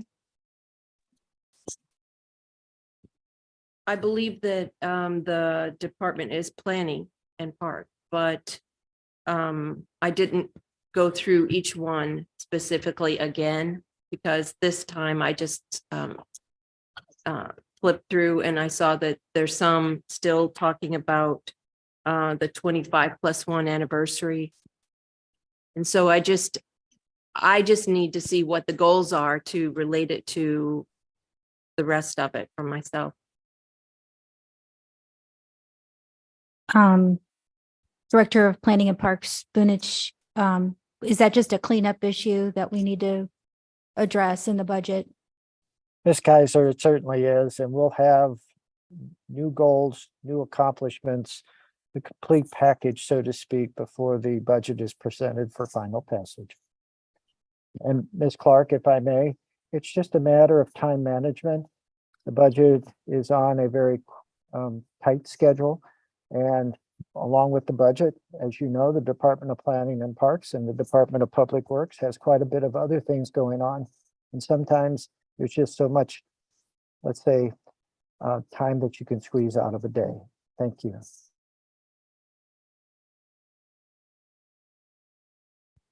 All right, is that it, Ms. Councilmember Clark? Okay, next question, Councilmember McCutcheon. Yeah. Don, we just passed an ordinance for hiring someone to put together a deer management plan. Okay, but I have not seen anything in the budget that will be utilized to actually put what plan we have into effect. Can you explain why not? And is there a way to put that in the budget? That is correct.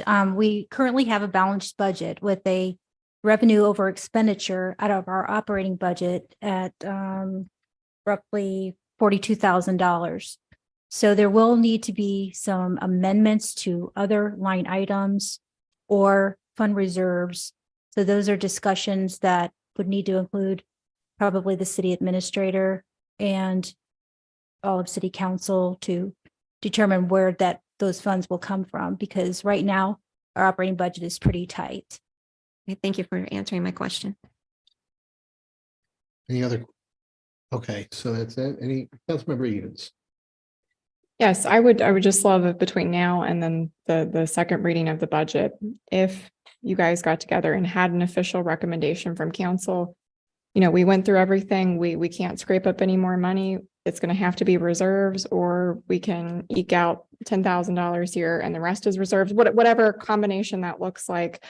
And the reason why some of us started this discussion today was, you know, a courtesy to our council members, the public, and to staff, because I cannot stand in the past, go into a second reading and somebody's throwing out, a $60,000 amendment that just came off the top of their head. And this is not that. This is something that I think a lot of us are dedicated to finding funds for. Any other questions for our finance officer? All right, well, thank you very much Thank for you. joining us tonight. All right, well, then that bill will be back on the agenda for the next meeting. So moving on to resolutions, you'll see several on the consent agenda. So again, if there is no objection from the council, we'll take a motion to approve the consent agenda as it is. But if there is something in there that you wish to exclude from the consent agenda, now would be the time to say so.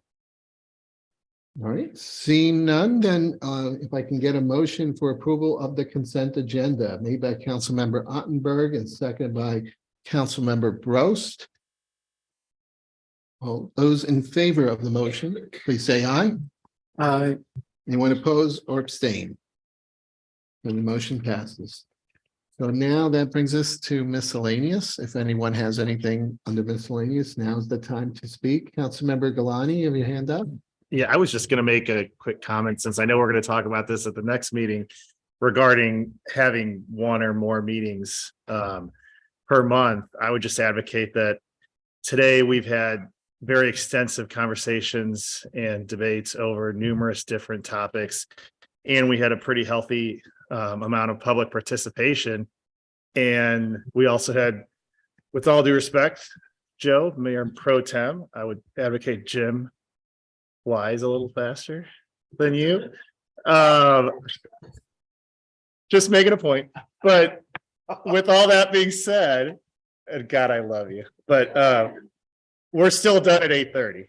So the reason I bring that up though is that, I'm kind of one of those guys in business and anything else is I don't like meeting just to meet. So if we were here till 10 o'clock on these single meetings per month, then I would say then I would definitely support needing more than one meeting, but obviously that's not the case. I don't think we've been here past 8 or 8:30 in any of the memorable last however many months. So that's just one thing I wanted to bring up. And you've done a phenomenal job tonight, by the way. Thank you. Thank you very much. Councilmember Bertolino and then Ottenberg and Bartoni. Carrying on that thing, I'm thinking, what did we decide to do with council? So we'll revisit that in the December meeting. We've postponed it. Yeah. Thank you. Councilmember Ottenberg. I'd just like to second Mike's comments. I have not heard any complaints from residents about the fact that we only have one meeting per month. I haven't heard any complaints about anyone on City Hall staff about the fact that we only have one meeting a month. The meetings seem to go along at a pretty good clip regardless of who is in the head chair there. So I think we get things done on an efficient basis. And as far as I am concerned, I would advocate for continuing with just one meeting per month. Right, and I had Councilmember Bartoni and now Councilmember Rambo. Go ahead, Councilmember On a Bartoni. totally different subject, I just want to wish a belated Happy Veterans Day to Colonel Jaxie and any veterans and military people on staff and council. To Dan family also. So yeah, just thank you everyone for your service. Hey, Councilmember Rambo. Yeah, this is back to Mr. Bertolino's concern. Can we somehow standardize the time for the start times for the meetings? Because they're, I don't know if Tracy was late for that reason, but it's hard to remember to check every time, what the time is. And so I would like to ask for that discussion or for people to consider that for the next discussion as well. That's all right. Thank you. Anyone else? Councilmember Clark. I just wanted to mention that the new landscaping on Highway 100 has a new watershed down through it. So I'm wondering if we're gonna redo that or just let it wash away. It might be something for Rick. I don't know if you want to comment on that now or follow up with Councilmember Clark. I'll just say we are aware that Councilmember Clark, we're talking about different options to address it. So we are trying to stay on it as best we can. All right, thank you. Well, and I'll make a final comment and thank you so much for allowing me the opportunity. Yes, I am not as fast as the mayor and maybe practice will get me there. But thank you for your patience then and for allowing me to serve in this role. So with that, I don't think we'll see everyone before Thanksgiving. So have a great Thanksgiving to everyone here in the room, those that are watching.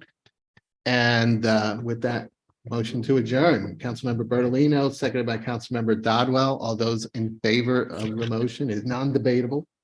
Please say aye. Anyone opposed or abstain? All right, motion passes, meeting adjourned. Thank you.